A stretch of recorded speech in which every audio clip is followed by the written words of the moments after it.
boy chose the family master's sword during the family ritual. His killer sister, determined to make him the strongest in the world, spared no cost to bring him the heart of an immortal phoenix. He was supposed to become the strongest magic swordsman in history, but fell victim to villains' jealousy, who planted a curse in his body, imprisoned his talent, and reduced him to a useless person. In the Runcandel family, there was only one fate for a useless person: to be expelled from the family. The Runcandel family was a prestigious sword clan that dominated half the world. Their members stood at the world's peak through absolute martial prowess. Those without sword talent simply could not survive in the Runcandel family's survival of the fittest environment. However, through a stroke of fate, Jean accidentally awakened the magical talent that the family considered forbidden. During one magical experiment, his magic power suddenly went berserk. Overwhelming black magic instantly consumed him, plunging him into endless void. Just as Jean panicked, a massive figure emerged behind him. When he focused his gaze, before him stood a being radiating terrifying aura. The being stared at Jean and slowly lifted him with a large hand, saying, "I am Solderet, the shadow god, master of all shadows in the world. I wish to make a contract with you. You will then be able to use weapons and be immune to all curses." As soon as Solderet finished speaking, he discovered there was indeed a curse within Jean's body, called the Lost Path of Blades. Solderet continued, "It is this that imprisons your sword talent. But perhaps it is precisely because of this that I was drawn to you." Solderet lightly snapped his fingers. The curse on Jean's body instantly shattered. Solderet said, "From now on, all curses will be ineffective against you, and you will become an unparalleled magic swordsman. I have great expectations for you." After speaking, Solderet transformed into wisps of black mist and gradually disappeared. Jean returned to his room once again. To verify that what just happened wasn't a hallucination, he grabbed a long sword and rushed out of the room. He drew the long sword and slashed horizontally. In an instant, the blade's body rippled with light, emitting gentle humming sounds. The sword in his hand became like part of his body, and with each movement, his sword techniques continuously reached new realms. Then he covered the long sword with magic. The sword instantly erupted with terrifying power, lightning flowing around it, space trembling. The first useless person of the Runcandel family would exist no more. Now was his moment of revenge. However, just then, the surrounding mountains could not withstand the sword energy's aftershock. With a tremendous roar, the mountains collapsed, burying Jean under falling rocks. He had just awakened his talent, and hadn't even had time to use it before dying from his own attack. How ridiculous. Filled with unwillingness, Jean powerlessly closed his eyes. But when he opened them again, everything before him was so familiar. He had been reborn back to the time of the family selection ceremony. Looking at the family master's sword that would determine his fate, Jean slowly crawled forward. In his previous life, touching the sword was purely accidental. But in this life, this was his own choice. Under the horrified gazes of those around him, Jean resolutely chose the family master's sword. Seeing this, his father ordered him to be sent to Hurricane City to study. In a flash, Jean had been studying there for 6 years. According to family rules, children under 10 were not allowed to leave Hurricane City. That day, a dead pigeon was suddenly thrown into his room. Only those two could do such a thing. His two brothers appeared in his room. In his previous life, they had taken pleasure in bullying Jean. Later, they became notorious killing maniacs. And now, to bully Jean, they tortured and killed innocent little birds. They looked at the silent Jean, thinking he was scared silly, so they became even more smug and mocking. Then, Haytona swung his fist at Jean. Unexpectedly, Jean caught it with one hand. Haytona's face showed disbelief. Jean looked at Haytona with murderous intent, strange power flowing from his hand to block the punch. Then he countered with a punch that left Haytona dazed. Jean instantly appeared behind him. Then he gathered shadow energy in his fist and sent Haytona flying with a backhand punch. Jean thought to himself, "In this life, I will show no tolerance for you two." Just as Jean was about to disperse the shadow energy, Hurricane City's guardian Knight Kane heard the commotion and rushed over. Seeing the black energy in Jean's hand and the two unconscious people, he asked what was happening. Jean turned his head away and said forcefully with a murderous expression that the two had fought each other and then collapsed. Though Kane didn't believe it, he didn't dare contradict him. Just as he was about to take the two to the infirmary, Jean told him to bring his two brothers and follow him outside, after casually leaving them both in the heavy rain. Jean ignored Kane's dissuasion and turned to leave. Kane recalled that the energy in Jean's hand earlier was more like magic power. In the Runcandel family famous for swordsmanship, magic power was considered taboo by the family, because with magic power as an obstacle, swordsmanship would be difficult to reach the ultimate peak. And Jean was the next family head. He had to report this to the current family head. Kane couldn't care about the pouring rain and immediately rode off to the front lines. Jean watched Kane leave through the window but didn't stop him. In this life, thanks to Solderet's contract, he hadn't been cursed and had his talent imprisoned. In this life, he would definitely shock everyone. On the other side, their father at the front lines summoned the family's Vanguard Knight Order and headed straight for Hurricane City. He wanted to personally confirm whether Jean had really used magic power and whether he could become the family's future assistant, leading the family to even greater prosperity. Then he brought the two brothers before him, but his first words left them puzzled. "Where do you think you went wrong?" The two brothers looked at each other and retorted, "We did nothing wrong. It was Jean who used some unknown power to attack us." And it seemed like the forbidden magical power of the family. They showed gloating expressions. But after hearing their answer, their father's face darkened. Clearly he was unsatisfied with this response. Then he said to the children present, "If you maintain this attitude, you cannot survive in the Runcandel family. Bring Jean to see me." Their father was currently the strongest person, but after reaching the demigod realm, he had lost human emotions, becoming a ruthless person who only cared about the family's prosperity. In his previous life, Jean, who had no sword talent, was like a transparent person to him. But now things were different. In this life, he wouldn't let anyone ignore him. Under the watchful eyes of many powerful Vanguard Knights, Jean solemnly knelt on one knee and said, "I greet the family head." Hearing this, his father was slightly surprised and said, "Why do you call me family head instead of father?" brother. Jean said, "Today, over 100 family members have arrived. I believe you are visiting in your capacity as family head, so I address you as such." His father was very satisfied with Jean's answer and said, "I came today for personal reasons. You should still call me father. Let me ask you the same question I asked your brothers. In the conflict with you, what did they do wrong?" Hearing this, Jean clenched his fists. He said with determined eyes, "They were wrong not to retaliate against me. As members of the Runcandel family, regardless of grudges, we must repay every slight." The sister Mary beside them smiled wickedly upon hearing this. Clearly Jean's answer pleased her, but their father fell silent after hearing Jean's words. He immediately ordered everyone else to withdraw. At these words, the knights stirred. Had the young master passed the family head's test? Even the sister Mary looked at Jean with new respect. "This little brother of mine is quite impressive." After a moment, only the two remained in the hall. Their father questioned what power Jean had used. Though Jean didn't know what Solderet's power was, it was neither righteousness nor magic. Through years of research, he was certain it wasn't magic. He extended his palm and gathered energy. A ball of shadow energy appeared in his palm. He said, "Please give this power a name." Seeing this, their father's pupils contracted. This was actually the power that the founding family head once possessed. Shadow energy. Their father was inwardly shocked beyond belief. Jean had not only chosen the family head's sword, but also possessed shadow energy. Would he really become the next family head? The shadow god Solderet had once made a contract with the founding family head. But since the founding head's death, Solderet had never appeared in the Runcandel family again. Their father said, "I never expected Lord Solderet to return to the family through you." Hearing this, Jean asked curiously, "Is that Lord Solderet stronger than you?" Their father pondered for a moment before saying gravely, "Fighting against a god? I have never battled a god, so I don't know the answer." But his words carried an aura of supreme confidence that looked down on all things. To challenge gods with a mortal body, truly the domineering presence of the world's strongest. Then their father reached out to stroke Jean's head and said, "Your performance has greatly surprised me. Coming to see you today was truly the right decision. How do you plan to use this power of shadow energy?" Jean placed his hand on his heart and solemnly declared, "I want to use it for the family." After hearing this answer, their father's expression froze. Then he laughed heartily, seeing right through Jean's lie. He said, "Given your ruthless treatment of your two brothers, what do you mean for the family? Tell me your true thoughts." Seeing he couldn't deceive his father, Jean thought for a moment before slowly speaking, "I want to use it for myself." Hearing this, their father fell silent. After a moment, his words made Jean's eyes light up. "I am very satisfied with this answer. Then let me wait and see." Their father then directly left the room. The moment the door closed, Jean's highly tensed nerves finally relaxed. His father's powerful aura couldn't allow him to be as relaxed as he appeared on the surface, but he was extremely excited about passing the test. From now on, he could not only openly use weapons, but it also gained his father's recognition. In his previous life, he had lived like a transparent person, but in this life, the name Jean Runcandel would resound throughout the entire world. Sister Mary gave Jean a gift before leaving, and instructed him to eat it all and quickly become stronger. Jean was very shocked when he opened it. This was actually the heart of an immortal phoenix, radiating surging power. Sister Mary was truly crazy, giving this to a 7-year-old child. This was a secret medicine that could drive 6th-level mages mad. Not only could it increase fire resistance and promote growth, but it was also a necessary condition for summoning an immortal phoenix. Mary was the family's 6-star Vanguard Knight, known by the title Gale Mary. Additionally, she had another unknown nickname, the Mad Woman of the Southern Continent. For someone so obsessed with battle to give him something so precious, she had only one reason. That was to make Jean quickly become stronger and soon become her opponent. That night, Jean had the maid prepare the immortal phoenix heart into soup. But just as he was about to enjoy it, 2 drooling shadows appeared behind him. The two shamelessly wanted a share. Jean agreed to share the soup with his 2 brothers if they helped him with one thing. What Jean asked them to do was actually to dig a tunnel. At the end of the tunnel, in a mysterious space, slept a figure, radiating powerful and sinister aura, like an ancient fierce beast lying in wait. After the 2 brothers finished digging the tunnel and returned to the room, they eagerly anticipated the soup Jean had promised them. However, Jean only left them 1 spoonful each. The angry brothers dared not speak out, only gritting their teeth and saying thank you. Then Jean came to the tunnel's end. Behind the wall was the Runcandel family's secret library. He raised his hand and released magic power. Surging magic power instantly gathered in his hand. He pushed forward forcefully. The violent magic power immediately poured out. The wall turned to dust with a tremendous roar. Jean excitedly watched this scene. An ancient door filled with antiquated aura appeared. He respectfully recited an incantation to the door. A son of the Runcandel family comes to visit Ourokh. Amid trembling, the door slowly opened. This place housed the secret books of the family destroyed by the Runcandels over thousands of years. Only Runcandel family vanguards were qualified to enter. When Jean walked in, what met his eyes was a container, in which a figure was sealed. Sinister black magic power swirled around him. He even had small scales on his face. Could this man not be human? Recalling the opening incantation just now, Jean instantly realized this was the family's guardian, Black Dragon Ourokh. He had heard that Black Dragon Ourokh had fallen into slumber after being defeated by the founding family head, and the legend turned out to be true. But he had no time to think about this now. The secret books were more important to him. But just as he turned around, Ourokh behind him quietly moved. Just as Jean was about to copy the secret text to study later, footsteps suddenly came from outside the door. He immediately stood up nervously. As he anxiously poked his head out to look, a pitch-black figure suddenly appeared outside the door. It was Black Dragon Ourokh. Jean was greatly shocked and thought, this is the Runcandel family's guardian dragon. As long as I'm respectful to him, he shouldn't do anything to me. He said respectfully, a son of the Runcandel family greets the family guardian. However, after hearing this, Black Dragon Ourokh's face darkened. He cursed angrily. What guardian? Who told you to arbitrarily make me a guardian? Damned Runcandel family. After this outburst, Ourokh crouched on the ground dejectedly. He had rarely smelled such a pleasant aroma and woken up, but there was only one little brat. Then he suddenly looked up at Jean and leaned close to Jean, frantically sniffing, saying, saying, "Why do you smell of shadow energy?" Hearing this, Jean had a bold guess. "Did the black dragon awaken because of my shadow energy?" Jean said, "Lord Ourokh, are you referring to this?" A ball of black energy suddenly appeared. Seeing this, the black dragon was completely stunned. He said, "Solderet, your 1,000-year contract holder is actually this little brat?" Ourokh showed a lifeless expression and said, "I have an agreement with Solderet. According to the agreement, the person who will fight alongside me from now on is you. Now let me formally introduce myself." In an instant, terrifying magic power shot skyward. Dark energy covered his arm, transforming into claws. "I am Solderet's agent and friend, and also the last shadow descendant from the world's beginning. According to the 1,000-year pact, from today onwards, I will fight alongside you." Under Jean's shocked gaze, an enormously huge dragon made a stunning entrance. He said, "State your name, contractor of Solderet." Jean smiled slightly, suppressing his inner wild joy. He said, "I am Jean Runcandel, the youngest child of the Runcandel family." When the fists of man and dragon met, the gears of fate began to turn. Jean still couldn't believe that Black Dragon Ourokh was actually the strongest overlord from 1,000 years ago. Through the long years, he had dominated this land. But after being defeated in battle by the founding Runcandel family head, he yielded this territory and fell into slumber. According to Ourokh, he and the founding family head weren't enemies. He was his guardian dragon and also his friend. God's contractors usually had a guardian dragon by their side, but for years no one knew what the founding family head's guardian dragon was. If Ourokh had been slumbering all along, that would explain it, and now he had become Jean's guardian dragon. During these few months together, Jean tried to learn as much as possible about Ourokh, but so far, Jean had only confirmed one thing. He particularly loved strawberry pie. Jean was very curious about his current level compared to the historically strongest founding family head. The black dragon pondered slightly before saying gravely, "You have the same talent as him, but you're not yet comparable to him." Hearing this, Jean's pupils contracted as he said, "Will I never be able to become as strong as the founding family head?" Hearing this, Ourokh saw Jean's disappointment. He patted Jean's head encouragingly and said, "You're still young. As long as you train persistently, you can become as strong as him, and maybe even surpass him. Because the Shadow Lord's power is limitless, and as his contractor, your power is equally limitless. So cheer up. I'll teach you a new skill, Shadow Energy Release. But first you need to master Magic Power Release and Magic Movement proficiently. This process will take about 2 to 3 years. Until then, I can't teach you Shadow Energy Release." But the next second, a ball of magic power suddenly appeared in Jean's hand. This scene immediately startled Ourokh. But then Jean also used Magic Movement. Ourokh's face showed complete disbelief. Only genius among geniuses could do this. So he immediately demonstrated Shadow Energy Release to Jean. Overwhelming shadow energy instantly swept through the space. All shadows of everything were under his control. This left Jean extremely shocked as he felt the terrifying power contained within these shadows. Over the next 2 years, Jean trained hard day after day. Soon his 9th birthday arrived. On the other side, in the Demon Beast Forest, corpses of fierce beasts lay everywhere, and that blood-stained 18-meter greatsword demonstrated the cruel strength of the woman before them. But she now showed tender expression as she asked her subordinate a question. "What kind of gift do you think a 9-year-old child would generally like?" She was the Runcandel family's 9-star knight and the strongest of the younger generation. But she had withdrawn from the Runcandel family's dirty succession struggle. Like her nickname White Whale, she was like a solitary white whale. Therefore, Luna had never paid attention to her other siblings. Even in the previous life, they were like strangers. But what Jean never expected was that sister Luna would travel great distances to celebrate his birthday. This made him suspect her motives. Had his sneaking into the library been discovered? The first thing Luna did upon seeing Jean was to lovingly stroke his head, which immediately left Jean nervous and at a loss. Seeing Jean's expression was wrong, she hurriedly asked if he was sick. But in an instant, Luna realized what was happening. The Runcandel family siblings schemed against each other. Did Jean think she came to restrain him? She apologized to Jean. "I was inconsiderate. Though you're still young, I forgot you're also a member of the Runcandel family." Then Luna had the others withdraw first. She wanted to talk with Jean alone. It turned out she came to warn Jean. Jean's outstanding performance before their father last time had attracted all his siblings' attention. This meant that when Jean left Hurricane City, they would suppress him. She didn't want Jean to fall into the dirty family struggles and lose his own happiness. Hearing this, Jean was deeply moved. Sister Luna only wanted to give him a warning. But why did she ignore me in the previous life? Did she think I posed no threat to others? However, Jean indicated he didn't plan to give up the family struggle. Because he had already suffered an assassination attempt, he couldn't retreat. Hearing this, Luna's killing intent nearly erupted as she said, "Someone actually wanted to kill you in Hurricane City?" She grabbed Jean, desperately wanting to know who that person was. But Jean said he couldn't tell her because he wasn't sure himself. However, today he learned that not all his siblings hated him. Hearing this, Luna gently embraced Jean, saying, "I'm sorry, my brother, for letting you fall into the dirty family struggle." Then she took out a pendant from her bosom as a birthday gift for Jean, and instructed him to break the sapphire on the pendant when in danger. No matter where he was, she would immediately appear by his side. After bidding farewell to Luna, Jean returned to the library once more. After seeing the pendant around Jean's neck, Ourokh was so scared he fell flat on his bottom. It turned out this pendant belonged to the Beast King Ourokh. It was a divine artifact that countless people had risked their lives to obtain. Not only could it resist magical attacks below 5-star level, but it could also strengthen the holder's power and had summoning functions. Ourokh asked, "Was it given to you by that person with very strong aura just now? She should have sensed my presence." Hearing this, Jean was greatly shocked and worried whether Sister Luna would tell other family members. Ourokh said, "Someone who can give you such a precious gift and loves you so much, how could she inform on you and push you to a dead end? Your sister is trustworthy. No matter what choices Jean made in the future, she would unconditionally support him." Through day-by-day training, Jean welcomed the day to leave Hurricane Hurricane City. During his time in Hurricane City, he had not only gained his father's recognition, the immortal phoenix heart from Mary, Luna's care, and the contract with Shadow Dragon King Ourokh. These were things he couldn't have dreamed of in his previous life. Now he needed to prepare to leave Hurricane City for the main house. After instructing the maid to pack the books he had copied, Jean went to the library to find Ourokh and remind him to leave together tomorrow. Just as Jean wondered how he would follow, Ourokh said confidently, "I am the legendary Black Dragon, though I'm still relatively weak now. This small matter won't trouble me." However, Jean was alarmed and said, "You're weak now? Why are you only telling me such an important thing now?" Ourokh waved his hand. "Did you think I slept for 1,000 years without any consequences? But don't worry, as your guardian dragon, as long as you become stronger, my power will recover accordingly. So you need to quickly become a magic swordsman, as powerful as the founding family head." The Runcandel family was originally a magic swordsman family, and the founding head was the strongest magic swordsman in history. It's just that almost no one knows this now. The current Runcandel family instead views magic as taboo. This was all because of that shameful pact from 1,000 years ago. Then Ourokh said he would leave an illusion in the library and wouldn't expose the fact that he had left. Hearing this, Jean felt relieved. He took out the prepared strawberry pie and red wine for Ourokh, instructing him not to get drunk lest he leave some strange illusion. Ourokh was so excited his saliva flowed everywhere, promising earnestly there would be no problems. The next day, under the escort of 2 family knights, Jean set out for the main house's residential compound. He thought the journey would be peaceful, but the carriage suddenly shook violently, only to hear the guards shout about enemy attack and instruct them never to come out. Then they chased after the enemies. But hearing this, Jean's heart shook. He hurriedly pulled wet Nurse Gilly to escape the carriage, because Runcandel family guardian knights would never leave family children behind under any circumstances. That meant one of the 2 had to stay by his side, but they all left. So those 2 were either imposters or traitors. There might be some device hidden in the carriage. They had to leave immediately. Hearing Jean's explanation, Gilly immediately understood. Her eyes became sharp as she swung her hands, suddenly extending a pair of adamantine claws. From now on, she would stake her life to protect Jean. Gilly carried Jean and fled into the forest depths at great speed. But Jean told Gilly to take him to find those 2 knights. If those 2 knights were enemies, then those fighting them must be our allies. When they arrived, they indeed saw the real guardians, respectively from the Yuta magic family of Mitel and the Black King mercenary group. Upon seeing Jean still alive, the mercenary leader immediately flashed to Jean's side to protect him. This completely cut off the 2 fake knights' assassination plans. In an instant, they were surrounded by guards. Gilly angrily questioned their purpose and who was behind them, but the man dismissed them disdainfully and laughed loudly. "Just a bunch of Runcandel family dogs." Jean said coldly, "Kill one first, then sever the other's arm and bring him before me." Then Gilly instantly burst forth like a cannonball, carrying infinite killing intent straight at the man. In just one encounter, she delivered 49 strikes, taking the man's life on the spot. His companion immediately fought back upon seeing this, but Gilly swung her claws at extreme speed. The next second, the man's arm was severed. In just a few breaths, one was dead and one injured. Then Gilly dragged him before Jean. Their plan failed because the wet nurse was strong enough. To become a Runcandel family wet nurse, one had to reach at least 7-star warrior strength. To assassinate a Runcandel family child, at least 3 8-star knights had to be sent. The man still shouted unwillingly, "Don't get carried away. The Runcandel family's era is about to end." But Jean's words were shocking. "What you say is exactly what I hope for, because what I want is not the Runcandel family's era, but an era belonging to Jean Runcandel." Hearing this, the man's face bulged with veins. Then he shouted loudly, "For the great Gipple family." Hearing this name, Jean's eyes narrowed. The Gipple family was the magic noble house that dominated the other half of the world. Unlike the Runcandel family that pursued the peak of swordsmanship, the Gipple family pursued the ultimate peak of magic. 1,000 years ago, after the founding family head's death, they forced the Runcandel family to sign a humiliating pact forbidding the use of magic, and sealed everyone's magic power. To the Runcandel family, the Gipple family was their 1,000-year nemesis. These 2 were followers of the Gipple family. But today's events didn't match the Gipple family's usual style. These followers must have acted on their own. However, Jean found it strange, because no matter how perfect a disguise, it would be hard to fool a 7-star warrior's eyes. Could that guy have been involved too? Jean's earlier words about creating an era belonging only to Jean Runcandel revealed an ambition that made the mercenary leader secretly alarmed. Jean said, "Thanks to you, we escaped danger smoothly. When we reach the main house, the reward will not disappoint you." Then the group set off on their journey again, and Gilly was still blaming herself for putting Jean in danger. And all of this was witnessed by Jean. In his previous life, due to his mediocrity and incompetence, Gilly suffered a lot of grievances alongside him. She was even driven out of the house with him, yet she still didn't give up on Jean. She even bowed to him in apology, believing that she had failed to take good care of Jean. Jean didn't want to say harsh words to such a kind Gilly, but things were different now from his previous life. He had to completely overturn everything from his past life. Gilly also had to become strong. So he loudly scolded Gilly, who was still blaming herself. "Don't blame yourself. This is my order. Although you are my wet nurse, you are now my guardian knight. If you're always so indecisive, how can you protect me properly? So don't make me repeat the same words again." Hearing this, Gilly immediately understood Jean's intention. She decided to pull herself together and stop being a burden to Jean. Soon after, they came to an inn to rest. After arriving at the room, the exhausted Jean fell asleep immediately. The next morning, Jean was awakened by a cat's meowing. He turned to look out the window, and a black cat was lying on the windowsill, staring at him with contemptuous eyes. Jean suddenly realized that this was the Black Dragon Ourokh. Thinking of this, Jean couldn't help but laugh out loud. So his so-called method was to turn into a cat. Hearing this, Ourokh became furious with embarrassment. Then Jean opened the window and let him in. The black cat began to transform while gritting his teeth. The next second, second, the black cat instantly transformed into Ourokh, huffing angrily and wanting to settle accounts with Jean, but he suddenly tripped over the protruding floor. He crashed into the windowsill with a loud bang. The huge noise immediately brought Gilly bursting through the door. Seeing that there was actually a stranger in the room, Gilly immediately mistook Ourokh for an assassin. She directly unleashed her Wolverine claws, and blue magic power burst forth instantly. She pinned Ourokh to the ground. Seeing this, Jean quickly pulled Gilly back, but after hearing Gilly's name, Ourokh immediately perked up, not even caring about the pain. He quickly struck what he thought was a charming pose and said gently to Gilly, "Finally I meet you, my strawberry pie." Seeing this scene, Jean felt speechless. The situation was already spiraling out of control in a strange direction. After stopping Gilly, Jean helplessly introduced, "This is the guardian of the Runcandel family, the black dragon Ourokh." And when he introduced Gilly to Ourokh, Ourokh chuckled and said, "I know, she's my precious strawberry pie." Gilly was puzzled about why Ourokh called her strawberry pie, but the next moment she realized, so all the strawberry pies she made for Jean every day had been eaten by Ourokh. Then Jean informed Gilly of his entire situation, learning that Jean had not only received the blessing of the Shadow Lord, but also possessed magical talent and had a guardian dragon. She felt very happy, but after learning that the earlier noise was caused by Ourokh's fall, Gilly said worriedly, "Young master, are this person's words really trustworthy?" Jean said, "Probably." The next day, the two safely arrived at the Mattel mobile checkpoint and expressed their gratitude to the mercenary group members. After showing proof of their Runcandel family identity, they were invited to the VIP lounge. In 2 hours, they would be able to teleport and instantly arrive at the family estate. Just as they sat down in the VIP lounge, Ourokh jumped down from Jean's body. He shamelessly lay on Gilly's lap and started daydreaming. At this time, someone else walked into the room. After seeing the totem on the newcomer's body, Jean's eyes narrowed. It was actually the Runcandel family's mortal enemy, the Gipple family. The white-haired boy walked straight to sit across from Jean. With an arrogant sneer, he said, "What a coincidence to meet such an annoying person here." Jean felt that the boy in front of him looked somewhat familiar. At this time, Ourokh, who had transformed into a black cat, caught his attention, so he reached out his palm to tease him. Unexpectedly, Ourokh viciously gave him a claw on the spot. Seeing this, the two accompanying guards immediately wanted to draw their swords, but he stopped them. The boy couldn't help but think to himself, "I didn't expect that facing my provocation, this little young master of the Runcandel family could remain so composed." He stood up and came to Jean's front, saying, "My name is Belladine. I formally apologize to you for my earlier rude behavior." Hearing this name, Jean immediately remembered his identity. In his previous life, he was a genius magician, and also the next family head heir of the Gipple family. For Jean in his previous life, he was an unreachable existence. He never expected that in this life they would meet when they were both young. Jean pushed away Ourokh with one hand and chuckled, "Although you were just joking earlier. But if those two guys had really drawn their swords, then for the rest of your journey you would lose 2 attendants, and you would also lose 2 fingers." Belladin laughed disbelievingly and waved his hand. "Your joke is too scary." However, Jean said with a gloomy expression, "Do you think I look like I'm joking?" Belladin felt a cold chill rising from behind him, but he still forced himself to remain calm and said, "Don't casually talk about cutting off Gipple clan members' fingers, or it will give both families a headache." To this, Jean mockingly sneered, "Do you think they would start a war between families over children's quarrels?" At these words, Belladin fell silent, but the next moment he burst into laughter. "I did learn a trick from you today. I'll definitely repay you in the future." Jean immediately said, "No need to wait for the future, let's do it now. I hope you can keep quiet and not disturb my rest." Hearing this, Belladin was instantly stunned and could only hide aside to secretly observe Jean. He thought to himself, "This guy will definitely be a remarkable person in a few years. If our two families weren't enemies, I would even want to be friends with him." However, Jean felt helpless. Was this guy possessed? His fingers almost got cut off, and he was still this excited. 2 hours later, a voice came over the broadcast. Instant teleportation was about to begin. At the same time, a massive blue magic power enveloped the entire room. At this moment, Belladin suddenly stood up. He said, "Jean Runcandel, we'll meet again." Jean said, "Forget it, let's not meet again." Then Jean arrived at his destination. Butler Petro had been waiting there for a long time. The butler said, "You've had a hard journey. Welcome to the Runcandel family's main house, the Garden of Swords." Then Jean came before his father, mother, and numerous brothers and sisters. Ourokh, who was lying on Jean's shoulder, was very conspicuous. His father seemed to sense something unusual about him and said, "Is this a cat you picked up?" But Jean corrected his father's words, saying, "No, he's something I obtained." Jean's clear and bold answer earned his father's approval. Because in the Runcandel family, when obtaining anything, one should display a strong attitude. His mother took Ourokh into her arms and asked Jean what the cat's name was. Jean said his name was Nabi Runcandel. Jean's answer immediately caused an uproar among his siblings, giving a lowly animal the Runcandel surname. His father gestured for everyone to quiet down. He questioned Jean about why he did this. Jean answered seriously, "Because this is the first cat I've adopted. I will take responsibility for him, so I believe his name must have meaning." Hearing this, his father found it interesting and said, "But do you understand the meaning of the Runcandel surname?" Jean said with conviction, "I understand. If someone wants to harm Nabi, I must personally make that person pay the price." His father pointed to the brothers behind Jean and said, "Look at your siblings grinding their teeth. It seems you're quite good at making enemies." But Jean didn't care about this at all and said confidently, "Indeed, but I'm also very good at killing enemies." Hearing this, his father grinned and said, "Did you all hear that? If you don't want to be trampled underfoot by the strong Jean, then you'd better pull yourselves together." 4 years passed in a flash, and Jean was now a 2-star knight. After finishing his morning training, it was lunchtime. The instructor hoped he could join the young masters, but Jean waved his hand, indicating he didn't want to compete with them even at the dinner table. A moment later, Bellup brought lunch to Jean. He was a trainee guardian knight of the Runcandel family. In the previous life, he was eliminated in the next training session and expelled from here. Then he joined another swordsmanship school called Highland. Then he became a lackey of the Baiman Empire and eventually became a cruel slaughterer. Perhaps seeing a similar shadow of of himself in Balop, Jean decided to help him in the next training session, because a life of misery and tragic death needed to be experienced only once. Jean's current shadow energy had reached 2-star, magic power 4-star, swordsmanship 2-star. At this rate, his swordsmanship would reach 3-star within 2 years. But before that, he had to survive his sister Luna's hellish training. After 2.5 months of training, the day of the Guardian Knight assessment arrived. This was also Jean's opportunity to verify his strength. As long as Jean could consecutively defeat the top 10 in this assessment, he could enter the ultimate training class next year. At this time, Jean noticed Balop's condition. Although he would help Balop not get expelled, he also hoped he could become more confident. Then the assessment began. After a fierce competition, the 10 strongest people emerged, and they would face Jean one by one. Jean's highest winning streak record was 8 people. He just needed to defeat 2 more people today. The opponent he needed to pay most attention to was Misha, the strongest elite knight among the 10. She was the key to Jean's assessment this time. Mesha's figure burst forth, and her fierce sword went straight for Jean's face. Feeling the power transmitted through the sword, Jean was secretly alarmed. He thought, she's stronger than last time, but not so strong that I can't defeat her. But the current problem was that after defeating Misha, he still had to defeat 8 more opponents, so he had to conserve his strength as much as possible. Jean's attacks came like a violent storm, using the same move every time. Misha sensed something was wrong. Jean's sword techniques were obviously varied, so why was he doing this now? But no matter how she speculated, she couldn't figure out Jean's intention. But the next instant, an incredible thought flashed through her mind. Does he think I'm bound to lose, so he doesn't need to go all out? Am I being underestimated? This ignited Misha's fighting spirit. She shouted, "Bring it on, young master." Then the two engaged in fierce combat again. Misha raised her wooden sword high and leaped up, slashing down at Jean. The clash of the two swords made a huge noise. Unexpectedly, Misha's wooden sword was cut in half by Jean. She looked at the broken wooden sword in her hand in disbelief. Then Jean's sword tip was pressed against Misha's throat, declaring victory in this battle. When she saw Jean's wooden sword, Misha suddenly realized. It turned out that Jean's every attack had landed on the same spot, which was why her wooden sword broke. But this required unparalleled persistence and precision. Was this the strongest genius in Runcandel history? After witnessing Jean defeat Mesha with overwhelming strength, the remaining 8 people felt tremendous pressure. And this was exactly Jean's strategy from the beginning, making them believe that direct confrontation couldn't defeat him, thus making them hesitant. Just like that, Jean successfully defeated all 10 opponents. But at this moment, Jean turned his gaze to Balop. He saw him pick up the wooden sword again. Then he raised his long sword and pointed it at the crowd, saying, "Balop Shumiz, with your current state, you cannot survive in the Runcandel family. Come out and fight me. I will completely crush you." To prevent Balop from going astray, Jean challenged him to awaken his proud sword talent. Looking at the timid Balop, Jean directly raised his wooden sword and shot forward. Balop just stood there passively defending, because he still couldn't understand why Jean was suddenly like this. The next moment, Jean flashed forward to attack again. The two long swords kept clashing. After Balop blocked Jean's attack again, Jean seized the moment of Balop's relaxation and swept his leg, instantly knocking him to the ground. Balop looked at Jean fearfully and said, "Young master, why are you doing this to me?" Jean said coldly, "I said I wanted to fight you. Actually, I could have killed you just now. Stand up, I'll give you another chance. Use your strongest power to defeat me." Hearing this, Balop finally understood that Jean was serious. Golden light flowed from the long sword in his hand. Seeing the scene, the crowd was shocked. That was actually the righteous energy that could only be awakened by comprehending the sword's mystery. Everyone immediately asked the instructor to stop this duel or Jean would be in danger. But Jean shouted, "Don't move. What you've seen and heard today must be kept secret forever." Balop still hoped Jean was joking. He said, "Young master, is this really what you want?" But Jean's cold answer shattered his last hope. "Come on, give it your all, go for broke." Hearing this, Balop gritted his teeth and made up his mind, saying, "Young master, you've made a wrong decision." The next instant, he burst forth with all his strength and charged at Jean. Jean raised his long sword to block, but in just one exchange, Jean's long sword was cut like tofu. Jean quickly retreated. He hadn't expected that Balop going all out would be this strong. Although Jean had long known he was powerful, he didn't expect he could already use righteous energy. Landing a hit, Balop pressed his advantage. However, Jean suddenly burst forth with unimaginable speed and struck Balop's sword hilt with one blow. The powerful force made his palm numb, and he couldn't even hold his long sword. Just then, Jean flashed behind Balop and grabbed his neck. Despite Balop's desperate struggle, it was all in vain. But then Jean released Balop, letting him lie on the ground gasping for breath. Balop said, "Didn't you say it was a fight to the death? Why did you stop? Do you find it fun to toy with others?" Balop questioned Jean hoarsely about why he was treating him this way. Jean crouched down with a complex expression and said, "It's painful for me to stimulate you like this too, but one thing I'm very clear about. Only when you become strong do you have the right to care for the weak. You're weaker than me, and kinder than me. I like your kind nature, but kindness alone isn't enough to survive. Balop, I hope you can become strong. Strong enough to protect that kind heart of yours. Together with me. Together with everyone here. I'm sorry for doing such terrible things to you." Balop was already crying after hearing this. At this time, the maids happened to bring lunch over. Seeing that training wasn't finished, they asked if they should come back later. Jean indicated they should bring it over now. At this moment, Balop said stubbornly, "Young master, please get today's lunch yourself." Jean smiled indulgently and said, "All right, today I'll bring your lunch over too." On the other side, when Jean's father heard about this, he laughed heartily. So this was the belief Jean upheld. Though he would walk the path of a hegemon, he would also care for the weak. So his father immediately made a decision. He wanted to test whether Jean's belief had value. He ordered, "Pass on my command," assigned Jean his first mission. On the other side, Jean entered the ultimate training class at 15 and became a 3-star knight. After becoming an ultimate trainee, he could no longer use wooden swords. Therefore, he had to select his own sword. At this time, Luna volunteered to pick an excellent sword for Jean. But when Jean saw it, he was dumbfounded. Luna had pulled out an 18-meter long sword. Luna said this was the sword she used in her youth. Named Belza's Slaughter, it was also the prototype of the weapon she now used. Jean was speechless and said, "Sister, thank you very much for choosing a sword for me, but this sword doesn't seem suitable for me." Luna was a bit disappointed upon hearing this. She said, "It's okay, I was just joking with you." Then she said there was another sword, a king's sword that no one but Jean could wield. Jean's eyes lit up when he saw this sword. This was actually the twin sword of the family head sword, Bradamante. It was the weapon once used by the strongest founding family head. Jean fondly caressed Bradamante. This was originally the sword he would obtain at any cost, and Sister Luna had actually given it to him, because both Bradamante and Barasada were swords most suitable for using shadow energy. If he had chosen this sword himself, he would definitely have faced opposition and protests from his other siblings. Now that Sister Luna had given him this sword, Jean didn't know how to repay her. Hearing this, Luna smiled. "We don't need to talk about repayment. You're my most beloved younger brother." In the evening, Jean immediately showed Bradamante to Ourokh after returning to his room. Unexpectedly, Ourokh poured cold water on him, because one needed to reach at least 3-star shadow energy to unleash Bradamante's power. Jean was currently only 2-star and could at most imitate the move of awakening the sword. Jean stubbornly said he would soon reach 3-star shadow energy and could use it soon. Ourokh sternly warned Jean, "Arrogant, listen carefully to what I'm about to say. Barasada and Bradamante cannot be used casually. 3-star shadow energy is just the minimum standard. Before reaching 5-star, they can only be used as ordinary swords." However, Jean defiantly shook off Ourok's hand and said, "Then I'll reach 5-star shadow energy within a year." Ourok's anger level shot up upon hearing this. He grabbed Jean's head and said, "Do you think cultivating shadow energy is as simple as eating? I'm saying all this for your own good." Jean quickly agreed verbally, but secretly reached for Ourok's favorite comic book. He picked up the book and was about to tear it apart. Ourokh said, "Please put the book down, let's talk this through." Just as the two were fooling around, Gilly suddenly burst in to tell Jean that Instructor Galen had assigned him his first mission. She asked Jean to go there immediately. Then Jean came to the mission operations room. This mission was to search the southern region of the Gon Kingdom, including Jean and 9 other junior trainees. But that place was very close to the Beastman's territory. Such a high difficulty mission shouldn't be assigned to junior trainees. Moreover, the team members were either trainees with mediocre grades or the unpredictable Belop. It looked very much like someone's deliberate arrangement. Jean suspected that news of his duel with Belop had reached his father, which was why he had this mission test. Jean thought, "I will definitely prove to him how firm my beliefs are." The content of this mission was to rescue the heir of the Bill family of the Gon Kingdom. Although this mission seemed simple, it was fraught with danger. Because the mission location was at the border with the Beastman tribe, a slight mistake could result in death. At this time, Belop hurriedly told Jean that the second group members had been attacked, and there were 3 known human enemies. But with just 3 people, they wouldn't dare attack members of the Runcandel family. There must be more enemies. Jean had 2 team members return to the camp to guard while he immediately went to the rescue. Although he didn't know who the enemies were, since they dared provoke the Runcandel family, Jean would make them pay. Then, Jean discovered bloodstains that hadn't yet coagulated on the road. From the traces, it appeared that the second group had fought enemies here before fleeing. Judging by the footprints, there was only one enemy. He also found a piece of bloody bandage. It seemed the second group members had bandaged wounds here, were discovered by the enemy, and continued fleeing westward. Jean had Belop follow him in pursuit while the other person returned to camp to report the situation. Following their trail, they finally found the second group members in a grove, but they didn't see Meisha anywhere, and there was also an additional attacker. Jean drew his dagger and said, "Belop, close your eyes first, then attack the person on the left after 2 seconds." Then Jean wrapped shadow energy around the dagger. Weapons wrapped in shadow energy had enhanced sharpness and lethality, and could also reduce presence. The dagger silently flew toward the enemy on the right. It pierced through his neck before he could react. At the same time, Belop flashed behind another enemy, but he quickly reacted, and blocked Belop's killing blow. However, Jean's long sword was unsheathed, delivering a heavy blow from behind. The man was immediately captured and pinned underfoot by Jean. The surviving team members, seeing Jean's arrival, quickly told him that Meisha had been captured. The man then begged Jean for mercy, but Jean said coldly, "Tell me all your information, and I'll only kill you alone. Or say nothing, but everyone related to you must die." Hearing this, the man fell into conflict. But after hearing Jean guarantee in the Runcandel name, he chose to compromise. He said, "Please don't harm my family. We're an organization called Ginjero." Hearing this name, Jean's pupils contracted. In his previous life, they were an extremely active terrorist organization that massacred the entire Gon Kingdom. Their purpose was to make their king become the king of the world. Meisha had been taken to their branch at the entrance to the Beastman's territory, where there were approximately 24-star warriors and magicians. After getting the intelligence he wanted, Jean ended the man's life with 1 sword stroke. He told everyone to return to camp to rest, and then request reinforcements from the main house, while he went alone to rescue Meisha. Hearing this, the trainees all tried to stop Jean, saying, "Going alone is too dangerous for you. The opponents are numerous, and their strength has all reached 4-star. Young master, you don't need to risk danger for us trainees." But Jean said, "As a descendant of the Runcandel family, I cannot ignore this, and I'm stronger than you imagine. Anyone who objects will be charged with insubordination." Then he handed command to Belop, who had the strongest abilities. After arranging everything, Jean embarked alone on the journey to rescue Meisha. Hopefully everything was still in time. The enemy had about 24-star warriors, while Jean currently had 3-star swordsmanship, 4-star magic, and 3-star shadow energy. Although he had grown quickly, defeating so many enemies single-handedly was still very difficult. Magic power transformed into swift wind and surged in Jean's hands. Then he suddenly slapped the ground, instantly creating a vast net to track the enemy's traces. Soon Jean determined that the enemies had gone toward the grassland. He immediately ran frantically in pursuit. Suddenly, an arrow shot toward Jean. Jean quickly used wind magic to change the arrow's trajectory. At the same time, 3 enemies suddenly burst from the grass. The wind magic in Jean's hands became more violent. With a swing of his arm, he released a sharp wind blade, taking the life of the man charging at the front. At the same time, another enemy slashed down at Jean. Jean's long sword was unsheathed. With a backhand strike, he sent the enemy flying. The magician at the back condensed towering flames. He shouted for his companions to dodge. The next moment, a fire ray shot straight at Jean, wrapping tightly around Jean's arm. Seeing this, the masked man smiled triumphantly, thinking he could restrain Jean's movements. But he never expected that Jean would be unaffected and struck him with a backhand sword. Then he grabbed the fire rope and pulled back hard. The fire ray immediately broke free from the magician's hand. Then he quickly charged forward. Seeing that fire magic had no effect on Jean, the magician immediately released ice magic, trying to pierce Jean. Just then, the pendant on Jean's chest suddenly lit up. Then it formed a blue shield that blocked all the incoming ice spikes. Under the enemy's terrified gaze, Jean killed him with one sword. Then, following the traces they left behind, Jean arrived at Genjiro's main base. Jean first created a disturbance to divert their attention. He condensed fire magic in his hands, instantly setting the entire forest ablaze. Then he used wind magic to blow the sea of fire into the enemy camp. Taking advantage of their chaos, Jean infiltrated. The enemy leader immediately had the magicians use water magic to extinguish the fire. However, the mages couldn't put out the fire, and he guessed that someone had deliberately set it. Just as he ordered a search, Jean had already silently approached behind him. The next moment, Jean killed the bald man and took the cell keys. Soon after, Jean found an underground entrance. Sure enough, Misha was imprisoned inside. He helped Misha untie the ropes. But as they prepared to escape, violent tremors suddenly came from overhead. At this time, Misha said, "If we really encounter danger, please abandon me. I can't let you die here." Jean said, "Let's get out first and then talk." When the two had just walked outside, they saw corpses everywhere. After seeing the wounds on the bodies, Jean immediately guessed that beastmen had done this. Just then, the sound of giant footsteps reached their ears. A massive werewolf appeared. Misha was about to tell Jean to leave first, but before she could finish speaking, Jean knocked her unconscious. After settling Misha, Jean stood up to face the bloodthirsty werewolf. The werewolf said, "Did you set the fire?" Jean said, "That's right. I am Jean Runcandel, son of Shilan Runcandel." Hearing this, the werewolf's face showed a dangerous smile. So it was from the Runcandel family. The founding head of the Runcandel family had killed their revered wolf lord Habiel, so the White Wolf clan hated the Runcandel family. With Misha in tow, Jean couldn't possibly escape its pursuit. Currently, there was only one option. That was to fight it to the death. The demon wolf smiled cruelly and launched a sudden attack. The giant hammer smashed a crater 2 meters deep in the ground. Jean had just avoided this strike when the demon wolf gave him no chance to breathe. The demon wolf swung its second hammer straight at his face. Jean hastily raised his long sword to block, but the powerful force made his arms tremble involuntarily. After another round of combat, Jean knew he couldn't defeat the demon wolf in terms of strength, but he still had winning cards. Those were the pendants Sister Luna had given him, plus magic and shadow energy. But Jean didn't want to waste the pendant on this level of crisis. But his 4-star magic damage couldn't harm the demon wolf either. Moreover, if the family sent people to investigate, it would expose his use of the family's forbidden magic. So he could only choose to use shadow energy to unseal the divine sword. But Ourokh had sternly warned him that before shadow energy reached 5-star, he must never use shadow energy to awaken the sword. Otherwise, he would die from shadow energy going berserk. But in the current situation, he had no choice. The demon wolf's attacks became increasingly violent, and Jean was gradually unable to hold on. The demon wolf said confidently, "Your sword is quite sturdy, though it doesn't match the black sword that symbolizes your family." Then it raised its giant hammer high and leaped up, smashing down fiercely at Jean, saying, "It's over, little guy," from the Runcandel family. At the critical moment, Jean struggled to recall the feeling of awakening the sword. He poured all his shadow energy into the sword and shouted, "Awaken, Bradamante." Just as the demon wolf's attack was about to land, the entire world became dim in an instant. A terrifying dark shadow energy engulfed Jean. The demon wolf felt everything go dark before its eyes. In the next instant, countless threads formed by shadow energy bounded, while also sealing its 5 senses. Immediately after, Jean swung down the long sword in his hand. The shadow energy that filled the sky instantly dispersed into nothingness. Only the shadow energy swirling around the sword blade remained, emanating a powerful aura. The demon wolf collapsed powerlessly to the ground, never understanding what Jean had done until its death. But just as Jean defeated the demon wolf, the shadow energy began to go berserk, and he felt he was about to be devoured by it. Unable to suppress the rampaging power any longer, overwhelming shadow energy burst forth from within his body. The shadow energy transformed into inner demons, continuously eroding his consciousness. At that moment, a figure approached Jean. The figure said, "I already told you that forcibly awakening the sword would inevitably come with a price. Are you going to sit there and wait for death? Stand up. Didn't I tell you what to do?" Jean bit his lip to keep himself conscious. He immediately began preparing for shadow energy release. He had always been affected by the surrounding shadow energy and unable to complete the release, but now this was his only method of self-rescue. After repeating the attempt over and over again, Jean finally dispersed the shadow energy. Fearing further complications, he quickly stood up to take Misha back. But suddenly there was movement from the side. A figure emerged from behind the ruins. Jean thought it was one of Genjiro's remnants, so he immediately drew his sword. This instantly frightened the person into kneeling on the ground, hastily saying, "I'm the heir of the Bill family." It turned out this was the search and rescue target of Jean's current mission. Jean was puzzled about why he had been kidnapped to this place. Sam explained that he had followed his girlfriend here. His girlfriend had died 2.5 years ago, but this person was identical to his girlfriend in every aspect. Jean immediately guessed this was the work of the shape-shifting sorcerer Bubal. This was the second intersection between the two since leaving Hurricane City. Whether there was a connection between them, Jean decided to find an opportunity to meet him personally. The next day, just after returning to the main house, Jean felt a chill behind his back. He turned around and hypocritically greeted Ourokh, but Ourokh bit his hand instead. instead. Jin flung him against the wall and shouted, "Why are you biting me?" Ourokh, with a bump on his head, angrily shouted, "Are you crazy or has water gotten into your brain? I've told you so many times not to forcibly awaken the divine sword or you'll really die." Then Ourokh transformed into human form and grabbed Jin, shaking him frantically, saying, "You're Solderet's only contractor. No situation is worth risking your life for. Why didn't you use the pendant around your neck in that critical moment?" Jin clutched the pendant and said, "Who knows what powerful enemies we'll encounter in the future? It would be such a waste to use it now." Upon hearing this, Ourokh was thunderstruck. He staggered in anger and nearly fell. Jin wondered how Ourokh knew he had unsealed the sword. Ourokh said, "Your shadow energy directly grew from 3-star to 4.5-star. How could I not know? You're safe now only thanks to Solderet's blessing. Including you, there have been 11 people who experienced shadow energy rampage, but 9 of them died." Jin curiously asked, "Then besides me, who else? The first family head?" Ourokh pointed to himself and said, "There's one more, and that's me." Jin dismissively waved his hand and said, "So you're the same as me. I'm going to take a bath first." Ourokh frantically told Gilly to starve Jin for a few days to teach him a lesson, but Gilly responded, "I'll go prepare food for the young master," leaving Ourokh alone in place. On the other side, news of Jin defeating the White Wolf clan reached his brothers and sisters. Annie couldn't believe Jin had this kind of strength, thinking it was just that the White Wolf clan was too weak. Miyu even more so thought Jin was putting on an act. But Haytona and his companion were very nervous, because Jin was about to enter the ultimate class, and then they'd inevitably be tormented by him again. Just thinking about this made the two brothers feel depressed. At this time, Annie decided to help them out. She lent them her slave from the ultimate class to help them suppress Jin. Haytona and his companion were immediately overjoyed, but Annie showed a dangerous smile and said, "But if you fail, you'll have to accept punishment." Meanwhile, Jin, who had just finished bathing, was calculating his own strength. Now his shadow energy had reached 4-star, but to perfectly utilize the shadow energy, he needed his swordsmanship to reach 6-star within 5 years. 6-star swordsmanship could be called a sword master, 7-star would be classified as an expert, and 8-star and above was a qualitative leap. Among the continent's 2 billion population, there were fewer than 100 9-star and 10-star powerhouses. In addition, there was one person who transcended the level standards, his father, known as the Holy Knight. Jin's goal in this life was to become an existence that surpassed his father, but the immediate problem was that after advancing to the intermediate class, he would face oppression from his brothers. The trainees in the beginner class were young and had similar abilities, so the atmosphere was harmonious. But the intermediate class was a world where the strong reigned supreme, and Jin's way of doing things absolutely couldn't be soft. So there was only one thing he had to do: use his strength to dominate the intermediate class. Soon it was time for Jin to enter the intermediate class. Before advancing to the intermediate class, Jin gathered the trainees who would enter the intermediate class with him. He said, "After entering the intermediate class, factional struggles will emerge. You belong to my faction, so you'll be bullied. But don't be afraid. Once I pacify the entire intermediate class, no one will dare bully you. But until then, you must avoid acting alone." After Jin finished speaking, everyone responded in unison, "Understood." Soon that day arrived. On this day, the instructor announced the arrival of new students to everyone and informed them of the newcomers' rules. "Here, except for murder, you can resolve everything on your own. I only teach you swordsmanship and evaluate your abilities." After saying this, he suddenly shouted loudly, "Original intermediate class trainees, what have I always emphasized? The Runcandel family doesn't need weaklings." The response rang out like a mountain avalanche, and the oppressive slogan filled with pressure continuously echoed in the square. Jin sighed softly. What a malicious show of force. Then he directed his gaze to Haytona and his companion in the crowd. The fierce-looking man beside them caught Jin's attention. It seemed he had been in the intermediate class for many years, so it was impossible for Haytona to recruit him personally. It must be Sister Annie and the other's person, although they wanted to dampen Jin's spirit. Jin was going to tell them they were wrong. He walked straight toward Haytona. The two brothers immediately trembled with fear, only able to comfort themselves that with Sister Annie's support they should stay calm. Jin drew his long sword. Before anyone could react, he severed the man's arm. This action immediately shocked everyone present. Even the man himself looked at his severed arm in disbelief. The next moment, intense pain flooded his mind, making him unable to help but kneel on the ground. Jin sheathed his long sword and said coldly, "Call the medical personnel over." Seeing this, Haytona also drew his long sword and questioned why Jin suddenly attacked someone. But Jin didn't respond, instead asking the burly man's name and saying, "Do you know why I cut you?" Seeing that, Jin ignored him. Haytona raised his long sword pointing at Jin and said, "Are you ignoring us? Draw your sword." Jin said, "Brother, I'm talking to Kajin. If you want to duel with me, I'll accompany you afterward. Please keep quiet for now." Hearing this, Haytona angrily shouted, "You bastard, you cut my trainee and still—" But suddenly he panicked and covered his mouth. Jin smiled triumphantly after hearing this. He said, "So he's from your faction?" He looked at me with murderous intent, so I cut him. Hearing this, everyone was shocked, and they all thought of a possibility. Could it be that Jin was initiating a ranking battle? The instructor smiled wickedly, seeing through Jin's step-by-step strategy. Haytona originally wanted to suppress Jin's arrogance, but because of Haytona's single sentence, Kajin became part of their faction. So Jin's action was no longer simple provocation, but had started the ranking battle that the Runcandel family took pride in. This move was very clever. Jin shouted to the trainees, "Listen up everyone, I am Jin Runcandel. You can swing your swords at me, you can challenge me. But if anyone harbors hostility toward me, I will not hesitate to strike them down." Just then, Jed suddenly called out to Jin. He was an 8-star Knight Elder of Runcandel. He said, "Do you think you can be so arrogant in front of me?" Jin replied without changing expression, "Yes, because I'm not confronting my brothers, but you." Hearing this, an icy killing intent rose from around Jed. He summoned his long sword with a gesture, his whole body erupting with terrifying murderous intent. He pointed his long sword at Jin and said, "Explain yourself. After hearing your answer, I'll decide whether to cut off your head." Facing Jed's terrifying killing intent, Jin remained calm and composed. He said, "You clearly knew I was among the newcomers, yet you still encouraged the veterans to suppress the newcomers. This was your attack on me. Jed's face darkened upon hearing this. He directly swung out a sharp sword energy. The swift sword energy grazed past Jean's cheek. Just the aftershock tore his cheek. He said coldly, "Since my encouraging them displeases you, you should have cut me." "Why cut the trainee?" Jean smiled faintly and said, "Because I can't defeat you right now. Otherwise I would have already swung my sword at you." Jed said, "You really aren't afraid of death. Do you think I won't dare kill you because you're the family head's son?" Jean said, "Not at all. Submitting to adversity just because the opponent is stronger isn't the style of the Runcandel family." Hearing this answer, Jed grinned and said, "You really are a newborn calf unafraid of tigers." He then sheathed his long sword. The next moment he burst into laughter and said, "What an ignorant little brat. I acknowledge you. You're qualified to survive in the Runcandel family." Then he shouted to the trainees, "Remember this moment. Today you've seen a true member of the Runcandel family. He's shown the nature of a swordsman. Throw your whole heart and soul into battle, and don't forget your nature. Training starts tomorrow." Dismissed. As he was leaving, Jean reminded Haytona, "Although you're more afraid of our brothers and sisters now, don't be so short-sighted in the future. Think more about the future before you act." After returning home, Jean told Gilly about what happened today, and guessed that behind Haytona should be Sister Miyu and Sister Annie. After hearing this, Gilly couldn't help but worry, because the sisters were already vanguards, but vanguards could only fight with vanguards. This was an unwritten rule, so they couldn't personally make things difficult for Jean. All they could do was use their vanguard authority to increase the difficulty of Jean's missions. This would increase his chances of death or injury, and high-difficulty missions were mostly solo missions. On solo missions, he could act without restraint. That meant when he executed missions alone, he could freely use all his power. Gilly immediately understood this was actually a good opportunity for Jean, and he could accumulate achievements with full effort in the future. Not only that, by then it wouldn't be a problem even if he brought a cat on missions. But Jean said, "I won't bring Ourokh for now, because there are other things I need him to do. But before that, you all need to behave yourselves." The next day, Jed took Haytona and Jean for private special training. This was special training exclusive to the Runcandel clan. Jean looked at Haytona and his companion, who were bruised and battered. It seemed they had been severely beaten by their sisters. Jed said, "The family possesses an intangible swordsmanship with no fixed methods. This is the difference between Runcandel and other martial families." "Do you know why?" Jean answered, "Because of the unique qualities and perceptual abilities of the Runcandel family members, and because the bloodline is blessed, so they possess robust physiques unimaginable to ordinary people, as well as keen perception of swords." Jed said, "What we're about to do is training so simple it's stupid." He gave the three of them an iron ball, called the Clear Stone. It got its name because it produces 3 different sounds when struck. Then he demonstrated. Immediately, a spine-chilling sound vibrated out, but when Jed struck the second sound, this sound was as melodious and pleasant as a lark's song. It turned out that different striking forces produced different sounds from the Clear Stone. If the striking force was weak, it would produce a muddy sound. If it was just the right force, it would produce a pleasant sound. Jean immediately guessed the training content. This was training targeting strength, willpower, and concentration. Although it seemed simple, it was indeed the most suitable special training for Runcandel's superhuman physique. But he was also puzzled. If it was just continuously striking the Clear Stone, then there would be no danger factor, and it couldn't possibly be called the Runcandel family's secret training. However, Jed then raised his long sword with an evil smile. "There's still one last sound." Jean recalled that earlier he felt like there was something inside the stone. A bad premonition emerged in his mind. He quickly turned and pounced toward Haytona and his companion, saying, "Get down quickly." Immediately after, Jed struck down hard with his sword. A crack immediately appeared on the Clear Stone surface. The next instant, a violent explosion engulfed this space. After the smoke and dust settled, under the terrified gazes of Jean and the others, Jed said, "As you can see, the third sound is the explosion. If you strike with too much force, it will explode. Now let's begin training." This demonstration process was actually also a kind of test. But since Luna, only they hadn't been injured by the explosion, Jean curiously asked, "How did Sister Luna avoid it?" Jed pondered hesitantly. "You might be discouraged hearing this. To be precise, Luna didn't avoid the explosion. It's just that her physical condition was too powerful, so she was completely unharmed." Upon hearing this, the three were stunned in place. Then Jed told them to come for special training every afternoon. Meanwhile, Luna was investigating the assassination attempt on Jean years ago with the wet nurse. The wet nurse said, based on recent circumstances, Miyu and Annie are the most suspicious. But Luna still held a skeptical attitude, because attacking a child who hadn't left Hurricane City was taboo for the Runcandel family. If their plan reached their father, they would certainly face death. The wet nurse said, "Is it possible that young Master Jean lied or made a mistake?" After all, Jean was only 10 years old that year, and indeed nothing had been found in 5 years. But Luna's intuition told her Jean wasn't lying, because at that time, Jean was very guarded against her, as he felt his life was threatened. Luna had an ominous premonition. She asked the wet nurse to investigate Miyu and Annie first. Then she inquired about Jean's recent training situation. The mind's eye training she had Jean do should be taking effect by now. Thinking of Jean's continuous progress, Luna's face was full of affection. Watching him grow was really interesting. The next day afternoon, 2.5 hours after training, Jean was being tormented by this special training, because once he couldn't control the striking force properly. That awful sound made his scalp tingle, and Haytona and his companion had vomited countless times. He originally thought this was training for controlling strength and willpower, but first he had to improve his righteous energy's destructive power. Otherwise, he couldn't meet the striking conditions at all. Jed secretly observed the three. Although they all performed well, the most impressive was still that little guy. He might be able to break Luna's record. Soon training continued into the evening. Haytona and his companion were exhausted by now. Although Jed verbally despised them, they had exceeded his expectations. After all, they were worthy of being Runcandel family children. What surprised him most was Jean's talent. But why did he have to be the youngest child? If he had been born 10 years earlier, he would definitely have become a big shot controlling Runcandel. Thinking of this, Jed squatted on the ground in great pain. 2.5 months later, the Ultimate Class's first batch of missions for this year had been issued. continued. But when the third mission was read, the personnel list for exterminating the demon beast Ourokh, the man couldn't believe it and froze, only reading the list after repeated confirmation. The personnel on the list were actually the 10 new students except for Jean. Even Hatona and his companion couldn't believe that such a difficult mission was assigned to a group of newcomers. It seemed half of them would be lucky to return alive. The burly man whose arm Jean had severed advised them to write their wills. The blonde man mockingly told them to beg Jean to save them. Taimont couldn't stand their disrespect toward Jean. He was about to step forward to argue when Misha pulled him back. Misha told him not to cause trouble, as it would be bad if he got injured before the mission. Taimont said, "But they—" Misha interrupted him. "Shut up. Have you forgotten where this is? This is the Runcandel family. We must execute our mission and return safely with everyone. We'll slap their faces hard with our strength." Meanwhile, when Hatona was striking the clear stone during training, due to using too much force, the clear stone exploded. Explosion fragments scattered in all directions, flying straight toward Jean. In that split second, Jean reacted in time and barely blocked it. Recalling that instant, a mysterious feeling suddenly emerged in his eyes. He clearly saw the trajectory of the flying iron pieces, just like arrows being shot. The trajectory was very clear. This must be related to Sister Luna's special training. If iron pieces flew at him again, he would definitely be able to dodge them precisely. At this time, Jed interrupted them, saying the three had new missions. Hatona and his companion's mission was to attend the Bamante Empire's banquet. The two brothers felt sick hearing this news. Jean guessed this was the sisters' prank punishment for their previous failure, making the two who had no eloquence attend Bamante Empire's social events. Next was Jean's mission, but Jed paused. He confirmed the mission content before speaking again. "Your mission is to assassinate Taralis' lover Akarin, the master of the secret palace." Hearing this mission, even Hatona and his companion were surprised, because the secret palace was a giant tower standing in the center of the Western Sea, not under the rule of the Runcandel or Jippel families. And Taralis was a top-tier powerhouse comparable to their semi-god father, nicknamed the Spider of the Abyss. If someone targeted her lover, she would mercilessly retaliate. Akarin was currently in the lawless Mammoth region, with secret palace members accompanying him for protection. Hatona and his companion couldn't believe Jean was assigned such an extremely high difficulty mission, because missions in the Mammoth region were assigned to guardian knights, not to trainees like Jean who had only been training for 2.5 years. Jed also felt this mission was very arduous, and solemnly asked if Jean could complete it. Unexpectedly, Jean responded firmly without hesitation, yes. Hearing the answer, Jed was very surprised. He didn't expect Jean to agree so decisively. He originally wanted to say that if Jean felt the mission assignment was unreasonable, he would discuss it with the vanguards. Jed said, "Good. I admire your decisiveness. All three of you depart in 2 days." Just as Jean was about to leave, Hatona and his companion called out to him. They said, "If the situation looks bad, reveal your Runcandel family identity. Then no one will dare touch you." Jean said, "How rare. You actually worry about me." Hatona and his companion said, "We're not worried. We're just afraid you'll die at someone else's hands, and then we won't be able to torment you anymore." But Jean suddenly drew his long sword. Then he struck the clear stone hard, just when Hatona and his companion fearfully thought it would explode. What rang out was a melodious and pleasant sound. Jean said, "Brothers, before I return, you'd better think carefully about whether to choose me or choose our sisters." Jed stared at Jean's departing figure and suddenly gave heartfelt advice to Hatona and his companion. "Unless you have absolute strength to crush Jean, never go against him before then, because I have a premonition that given time, Jean will surely stand at the peak of this continent." 2 days later, Misha and the others came to see Jean off. To avoid being discovered as a member of the Runcandel family, Jean specifically changed his hair color and disguise. Jean asked about their mission, but they looked troubled. Jean asked if something bad had happened, but Misha still acted relaxed and told Jean, "We're fine. We just wanted to say goodbye before departing." Jean said, "It's not like we'll never see each other again. Mission casualties are inevitable. Even if you worry, it won't change anything. So just focus on completing your current mission, because I will definitely return alive." Jean put his hand on Balop's shoulder and said, "Work hard. See you next time." After seeing everyone off, Jean told Ourokh to protect them well. Ourokh confidently said, "Don't worry, I am the great." Jean interrupted him, "Don't get discovered, and don't be too obvious." Ourokh was unhappy about Jean interrupting him, and through gritted teeth told Jean to be careful. Don't become careless just because of the disguise. Gilly also warned Jean to be extremely careful. After mounting his horse, Jean smiled calmly and said, "I know, I'll bring you back a souvenir." Jean soon arrived at the lawless Mammoth region. This was a gathering place for the lowest criminals, with countless vicious outlaws roaming about. Jean tossed a silver coin and asked the boss for a cup of water and food. A nearby bandit saw that Jean was young but had quite an attitude, so he decided to teach him the rules of this place. He viciously told Jean to kneel down and lick his feet, but as soon as he finished speaking, a sharp dagger sliced across his throat. Blood instantly splattered 2.5 meters. After doing this, Jean expressionlessly slapped the dagger on the table, then impatiently questioned the boss, "How long do I have to wait?" Everyone around was shocked by this unexpected scene, but the next second, everyone gloated and mocked the burly man's fate, as if just an ant had died. This made Jean experience the madness in these people's bones, reminding him of what his teacher from his previous life had taught him. If you want to gain recognition from the lawless desperados here, you must show your dominance and strength. Whether in his previous life or this life, his teacher had helped Jean, and Jean hoped to repay his kindness in this life. Moments later, the boss brought Jean food and water, stating he wouldn't poison the food because poisoning was taboo here. Seeing Jean's unfamiliar face, he asked if Jean had family locally, but Jean said it was none of his business. Then he took out a gold coin to ask the boss for information. "Is there a woman named Hest here?" The boss thought for a moment and said definitively, "I haven't heard of such a person." Jean hadn't held much hope anyway, then asked the boss to recommend a place without snakes, rats, or insects. The boss told him there was only one such place. That was the Moonlight Well Inn on the west side of town, where various kings of Mammoth resided, so no one dared cause trouble there. Jean then headed to the Moonlight Well Inn. Akarin was a spoiled rich kid who had never suffered hardship. With his personality, he couldn't possibly live in dirty, messy environments, so Jean deduced he was staying there. Sure enough, Jean saw Akarin as soon as he entered the Moonlight Well Inn. He was currently throwing a tantrum at his guards, ordering them to immediately buy him magic potions, saying he couldn't stay another hour otherwise. But the guards remained unmoved and righteously told Akarin, "Our duty is to protect you, not to satisfy your various unreasonable demands." But Akarin wouldn't listen and threw his tantrum regardless. He also threatened that the guards would definitely pay for this later. The guard sighed helplessly and gave his companion behind him a look, then punched Akarin unconscious. While complaining, really wish he'd eat magic potions until he died. Can't understand why the master keeps this kind of guy around. Then he carried Akarin back to the room. Jean guessed the two guards were at least 6-star warriors. Although assassinating him would be simple, how could he escape unscathed? And poisoning was an unwritten rule in Mammoth. If he violated it rashly, it would surely cause a huge uproar. The next moment, he slapped the table hard. He thought of a plan to deceive everyone. At the same time, a silver-haired girl was leading several guards toward the Moonlight Well Inn. Their purpose was actually the same as Jean's. But just as she hurried to the Moonlight Well Inn, turbulent thunderclouds suddenly gathered in the sky. A thick, dragon-like lightning bolt struck straight down at the Moonlight Well Inn. This sudden scene left them all stunned in place. The silver-haired girl muttered in a daze, "Looks like today isn't my lucky day." Jean's plan to deceive everyone was to use magic to launch an indiscriminate attack on the Moonlight Well Inn. With his 4-star magic power combined with shadow energy, he could reach the power of a 6-star mage. And Jean's youthful appearance was his best disguise. No one would suspect a 15-year-old boy of being a 6-star mage. Moreover, using shadow energy wouldn't leave any traces. To make the scene look more like a terrorist attack, he decided to use lightning summoning magic. He first used shadow energy release. The room instantly fell into nothingness. Then he raised his hand and gathered lightning. The next moment, Jean's entire body was wrapped in lightning summoning. As soon as he spoke, a thick dragon-like lightning bolt struck straight down. Powerful thunder force rampaged wildly. Sheris, who witnessed this scene outside the inn, stood in a daze, suspecting someone in the Moonlight Well Inn had made an enemy of a high-level mage, but it could also be targeting the secret palace, since there were 6 secret palace members and the palace master's lover inside. Sheris quickly led her people into the ruins. Although they didn't care whether Akarin lived or died, they had to confirm the safety of the secret palace members. Just then, the thunderclouds above churned again. Another thick lightning bolt struck down, sending everyone in the inn tumbling. Just as the guards were anxiously about to rush in, Sheris quickly stopped them. A massive thunder comparable to 7-star magic crashed down. The entire inn was blown to ruins. Sheris stood there in a daze, guessing that should have been the final strike. Looking at the ruined inn emanating dust everywhere, she could only pray that the members were safe. At this time, Jean also crawled out of the ruins in a sorry state, having been affected by his own attack. But fortunately, he had Sister Luna's pendant, so he didn't suffer fatal injuries. Jean searched for Karen's whereabouts. If he wasn't dead yet, now was the best time to strike. But suddenly, a figure approached him. Sheris came close to Jean and looked at him curiously, saying, "I didn't expect there to be someone my age in Mammoth. Are you all right? You'd better leave this place quickly." At this time, a secret palace guard came to report, "Miss, the members only suffered minor injuries, but they're all alive." Sheris turned and said, "That's great. If they're still protecting Akarin, just kill Akarin directly. If you find the mage, capture him immediately." Jean observed the silver-haired girl before him. She was the daughter of the secret palace master. From what she just said, she had come to kill Akarin, so even if Akarin survived by chance, he would still face death. What Jean needed to consider now was how to escape. To prevent Sheris from seeing his face clearly, he messed up his hair and covered his face, planning to escape with the chaotic crowd. But just then, Sheris raised her long sword and shouted to the crowd below, "I am Sheris, daughter of the secret palace master. From now on, the Moonlight Well Inn will be controlled by the secret palace. Anyone who resists will be considered an enemy of the secret palace." As soon as these words were spoken, they immediately caused a commotion in the crowd. Someone protested, saying, "The secret palace has no authority to control here. You've overstepped your bounds." Upon hearing this, Sheris's face darkened. She instantly transformed into a beam of light that flashed by, and wherever her sword passed, everything was frozen by frost. Sheris's eyes were cold, her face showing murderous intent, as she said, "Since when do you people get to criticize how the secret palace conducts its affairs? Without finding that mage, none of you are leaving this place." But then Sheris found Jean again, asking him irritably why he hadn't left yet. Jean put on a frightened expression, claiming that his leg was injured. Upon hearing this, Sheris took out a box of potions. She said, "You're so lucky to have survived a terror attack, and I'm even personally applying medicine for you. This is the blessing you've accumulated over 8 lifetimes. When you get the chance, you'd better repay me properly." Jean then smiled and waved goodbye to her. But in the next moment, Jean's expression completely changed. The assassination mission was complete. After Bilup's group was assigned the task of exterminating orcs, Jean entrusted Ourokh to accompany them, secretly protecting them. Orcs were powerful monsters that acted in groups, and with their strength, they would only face annihilation. But now they had already killed 18 of them, because all the orcs they encountered were acting alone. Everyone's confidence soared. If they killed 7 more, they could return alive with all their limbs intact. They would let those who laughed at them know how powerful they were. Meisha felt grateful, thinking it was because Jean had received divine protection, so they too were blessed by luck. But little did they know, all of this was the doing of Ourokh in the shadows. 2.5 days ago, all the orcs in this area had been summoned together. Ourokh commanded them that from today on, they must act alone. If anyone dared to travel in pairs, he would kill them. The orcs who received the command let out low growls and scattered in all directions. Afterwards, Ourokh muttered complaints. "This guy will definitely make me do these troublesome things often in the future. Just because he's a Millennium contractor, does that make him so great? How dare he order me around so casually? When I get back, I'll definitely make him buy me new manga books." Just then, a deep, thunderous roar echoed from the distance. Ourokh immediately immediately became alert. He sensed a powerful aura approaching this way. He couldn't understand where that thing had come from, but it seemed like it wouldn't return obediently. Ourokh spread his palm and summoned a massive shadow energy. Then he swept it downward, instantly forming a barrier that enveloped this entire area. Bellup immediately noticed something strange, but he only felt that the sky seemed darker than before. Then Ourokh revealed his true form, flying straight toward that massive figure. Who dares to let its aura leak out freely without my permission? When he looked closely, he discovered that it wasn't a living creature, but a relic from the old era, a cemetery giant. But 2,000 years ago, the Dragon Clan had clearly destroyed them all. Moreover, cemetery giants only guarded the tombs of dead gods, so why would one appear here? But regardless of the reason, Ourokh was very displeased. He opened his mouth wide and condensed shadow energy. In an instant, the energy gathered in his mouth like a storm. At the same time, the giant also sensed danger and immediately took a defensive stance. The next moment, a terrifying and powerful energy poured out, instantly devouring the giant. That massive body was torn apart by dragon breath in a single encounter. Ourokh flapped his wings and returned to the ground. After transforming back into human form, he came before the giant, pondering how this cemetery giant had appeared here. He suspected this was related to the Gipple family. What conspiracy was behind this? After weighing the pros and cons, Ourokh decided not to tell Jean about this matter for now. If there was any danger later, he would protect Jean himself. As long as Jean could grow for another 10 years, he would have the ability to confront the Gipple family. Meanwhile, in another room, a figure was nervously pacing back and forth, until another figure walked in. The fat man said in panic, "Lord Bishuke, something terrible has happened. The cemetery giant I created has been destroyed, and he is the famous shape-shifting sorcerer Bubal." The man before him was Bishuke, the vice-captain of Jinjero. He said, "I've already heard about this matter, and I even went to the scene personally to confirm. What destroyed the cemetery giant was a dragon, and it was a shadow dragon." Upon hearing this, Bubal's heart skipped a beat, and he said, "Have the Dragon Clan discovered our plan so quickly?" Bishuke said, "We can't be certain yet, but this is definitely a warning. I need to arrange a meeting with the Gipple family." On the other side, Jean returned after completing his mission, but his abilities were questioned by other members, because they heard that on the day Jean was executing his mission, a mage had coincidentally attacked the inn where the assassination target was staying. So they believed Jean had relied entirely on luck. Otherwise, with his abilities, he couldn't possibly have survived. Another person said, "So what? He's the young master of the Runcandel family, not a trainee like us." Just then, Jean suddenly walked up to them. The trainees' hearts immediately jumped. Had Jean heard their conversation? Jean spoke calmly. "Unfortunately, I heard it all. Kajin, how's your arm?" Kajin said sarcastically, "Thanks to your swift and decisive action, the medical staff said it was quite easy to reconnect." Jean said, "Is that so? You all seem to be discussing an interesting topic." Kajin said, "That's right, lowly people like us can only gossip about you behind your back. Please forgive us." But Jean said, "There's no need to seek my forgiveness. I'm not a vanguard yet, so strictly speaking, I'm not your superior." But Kajin sneered, "With your status, dealing with me would be just a matter of one word." Jean said, "You do disgust me." Kajin stood up directly and said, "In my eyes, you only completed your mission through luck. You don't earn my recognition at all." Jean's expression turned cold as he said, "You've misunderstood. I don't feel disgusted because you mock and ridicule me. It's because you, as the strongest 5-star knight in the ultimate class, only talk behind my back." Jean pointed his sword at Kajin and said, "I've said it before. You can challenge me at any time." Upon hearing this, Kajin confirmed again, "Are you serious?" When he heard Jean's affirmative answer, he immediately drew his sword, fiercely slashing at Jean, frantically venting the anger that had been suppressed in his heart for so long. Jean felt the force transmitted through the sword blade and was secretly alarmed. Kajin's strength was indeed very powerful, but compared to the enemies he would face later, it was nothing. But in the next moment, Kajin suddenly pressed close to Jean's front, carrying fierce righteousness as he swiftly struck down. Jean could only raise his sword to desperately parry. Kajin quickly seized this opening, kicking Jean away hard. At the same time, sword light followed closely. Just then, a mysterious feeling surged in his heart. Jean dodged Kajin's attack at an incredible speed. Just like the day when he was attacked by the iron block, he could also see the trajectory of Kajin's attacks. Facing Kajin's furious sword strikes, Jean was already able to handle them with ease. Unable to break through, Kajin fell into even greater rage. Jean was confident he could end the battle in the next 3 rounds, because he had already seen through all of Kajin's techniques. Facing Jean's arrogance, Kajin roared, "Young master, you really won't shed tears until you see the coffin." Immediately after, his attacks became even more violent, like a raging ocean under a storm trying to overturn Jean, this small boat. But after just 3 moves, Jean smoothly moved to Kajin's side, pouring all his tremendous power into his sword, slashing upward with tremendous force, instantly cutting Kajin's sword in half. Kajin stood frozen in place with disbelief. He said, "Was I deceived? Your swordsmanship has actually reached 5-star level." Then a sword was pointed at his face. Jean's gaze was cold as he said, "I never said I was still at 4-star level. You just don't understand me. I never fight battles I'm not sure of winning." Just then, the Haytona brothers heard the sounds of fighting and rushed over. When they saw this scene, their hearts were filled with shock. What was happening? Had Jean really defeated Kajin? Jean didn't explain much, saying it was nothing to be surprised about, then left the scene, leaving the brothers standing there, unable to calm down for a long time. Soon, Kajin reported this matter to 2 sisters. They said in disbelief Jean is only 15 years old, and his swordsmanship has already reached 5-star level. Upon hearing this, Kajin responded. Everyone present saw that Jean's righteousness indeed exceeded 5-star level. After getting a definitive answer, Annie said, "Is he showing his fangs to us?" Miyu's gaze was fierce, her face full of murderous intent as she said, "He's not showing his fangs to us, but to everyone in the family. When assigning Jean's next mission, arrange for our people to go with him. We must ensure he never returns." On the other side, the news that Jean had defeated a veteran knight caused a sensation throughout the family, because in the entire history of the Runcandel family, only 3 people had become 5-star knights at age 15. 15. They were the founding family head, father, and sister Luna, but elder sister Luna had no interest in the position of family head. Therefore, second brother Joshua became the first-in-line successor, and with their mother's full support, his position was now very secure. But Jean's strong rise broke this stable situation. Except for sister Luna, their father had never shown approval for anyone else. He believed Joshua was unsuitable as a leader, so he had always hoped for an heir who could replace Joshua. Next, their father would definitely give Jean new instructions. Although they didn't know what instructions father would give, Jean was certain of two things. First, he would test whether he could overcome the age gap, since Jean was young. Second, father would protect Jean and wouldn't let him die at the hands of his other siblings before accepting the test, because he was the only one since the founding family head who possessed shadow energy. And after the news spread, families and various organizations from around the world would come to visit. So father would definitely hold a banquet, and Jean told Gilly to prepare for this, especially to keep an eye on Ourokh. If he transformed into human form and secretly infiltrated the banquet, it would be troublesome. Ourokh said indignantly, "Are you treating me like a child?" But Gilly expressed that she would definitely keep this in mind. 3 days later, Gilly informed Jean that the family head would personally visit the main house in a month. At the same time, other families and organizations would also come to visit, and a banquet would be held. Just then, the butler burst in with a panicked expression. He said, "Young master, you've been assigned a mission, but the execution location is the Colon ruins." On the other side, at this moment, their mother was jumping up and down in fury. She angrily scolded the vanguards present, asking how they could send Jean to Gipple territory. Just then, Jean pushed the door open and walked in. When mother saw Jean arrive, she restrained her temper, telling Jean that this mission was cancelled. He didn't need to go to Colon. As soon as these words were spoken, they immediately caused Annie and Miu's dissatisfaction. But mother roared at them to shut up, blaming them for wanting to put Jean to death. Upon hearing this, they became even more dissatisfied and said, "We do want him dead, but is that strange?" Annie also angrily echoed, "I completely don't understand why mother protects Jean so much." Because in the Runcandel family, regarding the struggles between siblings, everyone tacitly encouraged them to engage in more intense competition. Everyone present had been suppressed and schemed against since childhood. What Jean was experiencing now, they had also experienced. Upon hearing this, mother closed her eyes and said, "Although what you're saying is correct, our family can indeed use any means for competition. But did you reach 5-star level when you were 15? Jean is different from you. If you had his abilities when you were children, I would have protected you too. That is to say, you two had no value worth protecting. Even though you've become vanguards now, you're still so useless." Hearing these words, Miu and Annie's faces turned ashen, and they were speechless. Mother said to the other siblings, "These two caused such trouble, and as fellow vanguards, you didn't stop them. So you three are all responsible. Lencia, go back and reflect. Lan and Vigo each surrender one family sword." Upon hearing this, the two immediately protested. But mother said coldly, "Originally I wanted to confiscate all your swords, but now I'm only asking you to surrender one each. You should feel fortunate." After swiftly suppressing all the siblings, mother turned her gaze to Jean. She thought, what will Jean's reaction be after witnessing all this? I took my anger out on 3 innocent people because of him. Will Jean hypocritically ask me to punish them? Or will he be smug about my favoritism toward him? Mother quietly waited for Jean's next performance, but Jean's answer was beyond her expectations. "Mother, I quite like the mission my sisters assigned me." Mother was extremely shocked and slammed the table, questioning Jean. "Do you know what kind of place the Colon ruins are?" But Jean's answer made Miu and Annie's hearts leap with joy. "I know it's Gipple family territory. The family once tried to occupy it but failed. I know it's dangerous there, but I don't intend to back down." But mother felt Jean was being foolishly brave. She said, "Your sisters can't attack you directly, so they can only use their vanguard authority to have you die on a mission." After hearing mother's words, Jean remained unfazed. He said, "If I dueled with my sisters now, I would definitely lose, but if I can successfully complete the mission, it will make them suffer setbacks." Mother was still worried about Jean's safety. After all, one wrong step could cost him his life. So she asked if Jean was confident. Jean said confidently, "Of course I am, but if I return alive, the swords my brother surrendered will belong to me." Hearing this, the two brothers said in confusion, "If you want our swords, we can give you one right now. There's no need to risk your life accepting this mission. After all, you must stay alive before father arrives." But if they thought his life was important, why didn't they stop the sisters when they were assigning missions? At this point, mother stopped everyone's arguing, and after agreeing to Jean's request, she sent everyone out. Looking at her children's departing figures, mother showed a relieved smile. She had originally worried that Jean would become like Luna, so she had trampled on his brothers and sisters' self-esteem in front of him. But it seemed she had been overthinking. But after coming out, several people were still at odds with each other. Annie glared at Jean menacingly and said, "Do you think you'll be so lucky this time?" Jean replied calmly, "My luck has always been good." Annie said, "You won't be so composed for much longer, because this isn't a solo mission. You won't be lonely on the road." Upon hearing this, Jean also guessed Annie's general plan. But conspiracies were nothing before absolute strength. Jean said, "Thank you for your concern, sister. See you later." A few days later, Jean prepared to set out to execute the mission, and his teammates were all from Annie's faction. The few people hypocritically greeted Jean, "We were disrespectful before. Please forgive us. From now on, we absolutely won't disappoint you." Jean also politely responded, "Let's let the past be the past." But Jean knew in his heart that these three were from Annie's faction. They wanted to take this opportunity to eliminate Jean in the dangerous territory. This mission was to seize 4 relics from the Colon ruins. The Colon ruins were originally a tribe of several thousand indigenous people. Hundreds of years ago, the Gipple family discovered Colon. They killed most of the indigenous people and forced them to become slaves, all because the Gipple family wanted to obtain the tribe's sacred object, the spring of magic power. It was a handicraft that resembled a mirror. Just by staring at it, one's magic power could rise to 7-star level. The Gipple family used it to create an army of mages. However, in his previous life, they They only began mass-producing mages 10 years later, meaning they hadn't found the spring of magic power yet. Thinking of this, Jean couldn't help but grip his sword tightly. In this life, he would absolutely not let it fall into the Gipple family's hands. Then they discovered that the relic they were looking for was in warehouse number 3. Although a surprise attack wouldn't be difficult, there would definitely be warning magic there. Just then, Jean suggested that considering the stamina needed for the return journey, they should rest for an hour before launching the surprise attack. He took out a pack of beef jerky and handed it to them. After seeing all 3 of them eat the jerky, Jean put on a mask and looked at the 3 coldly, saying, "You just sleep here for a while, I'll be right back." The 3 only felt dizzy. Then they collapsed and fell into unconsciousness. Jean thought, did they really take me for a fool? If they had treated me with their usual arrogance, I wouldn't have been so wary of them. Then Jean infiltrated the Gipple family's warehouse number 3 alone. Although there were guards here, they showed no vigilance whatsoever. After all, no one dared to oppose the Gipple family. Just then, Jean suddenly appeared and killed one person. The other guard panicked and raised his weapon, shouting. Then his spear thrust fiercely at Jean. After spinning 2.5 times in the air, Jean charged fiercely at the guard, knocking him unconscious with an elbow strike. Then Jean came to the warehouse door. This was just an ordinary lock, with no warning magic on it. It seemed the Gipple family didn't consider this place very important. When Jean opened the door, a warning magic circle appeared at the entrance. People thought this was for detecting bloodlines, but this magic circle was for detecting whether the creature entering the warehouse was human or monster, so any normal human blood could pass the detection. Jean used his dagger to cut the guard's palm. There was no need to use his own blood to avoid leaving evidence. Then Jean sprinkled the guard's blood on the magic circle. The magic circle immediately lit up with red light. Just when Jean thought he had successfully broken the magic circle, the magic circle suddenly erupted with an intense reaction, and blinding red light shot up into the sky. Jean couldn't believe it. He had clearly used the guard's blood, so why was the magic circle still activated? That meant either the blood's owner was diseased or he wasn't human. Just then, the 2 guards underwent a transformation, their bodies becoming incredibly strong, with red light emanating from their eyes. Jean quickly distanced himself from them, while releasing wind magic from his hands. A tornado spread out, covering this space and isolating it from the outside world. He originally hadn't planned to use magic to avoid being detected by nearby mages through magic fluctuations, but now he couldn't worry about that. Facing the monsters charging at him, Jean drew the dagger from his waist. At the moment of the attack, Jean quickly crouched down. Then, taking advantage of the monster's attack opening, he thrust forward fiercely. The monster cried out in pain and roared, then furiously swung at Jean. Jean dodged to the side. Then he drew his sword from his waist, the blade's tremendous righteousness emanating a powerful aura. Seeing this, the monsters immediately showed terrified expressions. They seemed very afraid of Jean's righteousness. The monster pulled out the dagger stuck in its abdomen. The wound began to heal in just 2 seconds. Jean was secretly alarmed, as that was the second speed regeneration ability that only high-level magical creatures possessed. Jean speculated, could they be living golems? But creating living golems was a special grade crime. Could it be that the Gipple family was using this place as a laboratory to research forbidden magic? Living golems had strength equivalent to 4-star warriors. Compared to 4-star knights, their attacks were more singular. To defeat them, one had to shatter their cores, which were generally hidden in the head, heart, or dantian. So Jean decided to target one of them first. He held his sword and gathered his strength, then thrust fiercely, piercing through the golem's skull. Unexpectedly, the golem didn't die immediately. Its claws struck down at Jean again. Jean felt that the golem's strength hadn't weakened at all, but had become even more violent than before. After eliminating the head, Jean targeted the golem's dantian again, then thrust his sword fiercely into its body, but found no core. That left only one place. Then his sword swept upward, instantly splitting it in half. The core fell out. Jean thrust his sword into the core. At this moment, Jean's heart was filled with rage. They had used living people as experimental subjects. At the same time, the other golem swung its claws at him. Jean's eyes flashed with cold light. He thrust his sword deep into the golem's body with his backhand. The surging righteousness instantly destroyed the core. After successfully dealing with both golems, Jean's magic also failed at the same time. Then, a weak voice reached Jean's ears. The golem had now become neither human nor ghost, crying and begging Jean to kill him. Jean closed his lips tightly and said heavily, "All right." Then he killed him with one sword, letting him find peace. Although he didn't know what kind of lives they had lived before, no one in this world would voluntarily become a living golem. Because once transformed, they would no longer have a tomorrow and would only become consumables. Jean suspected whether his sister knew about the situation here, which was why she had arranged this mission for him. But even if Jean made the situation here public, the Gipple family would definitely deny it. And he currently didn't have the ability to solve this problem, so he could only preserve the golem fragment evidence for now. He still needed to complete the mission first. Jean looked at the various items on the warehouse shelves. They were all covered with warning magic. Originally, he might have had to spend considerable effort breaking the warning magic, but now that the 2 guards had been killed in the form of living golems, no matter how he acted recklessly here, the Gipple family would quietly clean up afterward and wouldn't make a big deal of it. Jean concentrated all his magic power in his hands. The massive magic power gradually transformed into flames. Then he summoned a massive shadow energy with his other hand. The 2 energies fused in collision. The next moment, a mass of terrifying energy radiating menacing power danced in Jean's hands. With Jean's great shout, flame burst. In an instant, endless flames burned the entire warehouse to ashes. A few days later, Annie and Miu were squatting on the ground with bruised faces. Luna angrily questioned, "Why did you send Jean to Gipple family territory? He's 10 years younger than you." But they counter-questioned Luna. Does sister really not know the reason? Upon hearing this, Luna said, "Are you trying to have a ranking battle with Jean? But in ranking battles, vanguards can only face other vanguards. This is an unwritten rule. What you've done is simply a disgrace to vanguards. Even as a fellow vanguard, I feel ashamed of you," Annie said angrily. "Sister, you've never cared about ranking battles. What right do you have to insult me here?" Luna mocked, "If you had won, I wouldn't have said such things. But Jean has successfully completed the mission. He should have already reported to Mother by now. Now you know why I call you a disgrace. You provided Jean with an opportunity to display his abilities. Upon hearing this, the two were immediately speechless and could no longer argue. As they were leaving, Luna gave them a piece of advice. Jean isn't someone who's soft-hearted, so you'd better be careful in the future. Although our paths have long diverged, you two are still my sisters. After they left, the wet nurse sighed, teaching your sisters a lesson as soon as you get home. It's like being back in your youth. Luna said, my adolescence is long over. Do you also think those two are no match for Jean? The wet nurse said, in just 5 more years, even in formal duels, they won't be able to beat the young Master Jean. This aligned with Luna's view. Luna inquired, how's the investigation into Jean's assassination attempt progressing? The wet nurse said, we can rule out Annie and Mew from this matter. They were still in intermediate class then and had no secrets. The Haytona brothers can also be ruled out. Mary and Yuna are also impossible. That leaves only young Master Joshua and young Master Dips as suspects, as well as young Masters Lan and Vigo and Miss Lentia. Setting aside young Masters Lan and Vigo, we can't easily investigate the other 3, because those 3 have very secure positions in the family. If we investigate secretly, we might get into trouble. The wet nurse told Luna not to worry too much about Jean. After all, Jean was currently safe, and his strength was improving at an astonishing rate. On the other side, Jean also returned to his room. Ourokh came over to ask if Jean's mission had gone smoothly. Jean said he had something to show them. He took out a small bottle containing a golem specimen brought back from the Kolin ruins, and told them this was what the warehouse guards had become, living golems. Ourokh was immediately shocked. Last time he had discovered a cemetery giant, and this time Jean had encountered living golems. He didn't understand what the Gipple family was up to.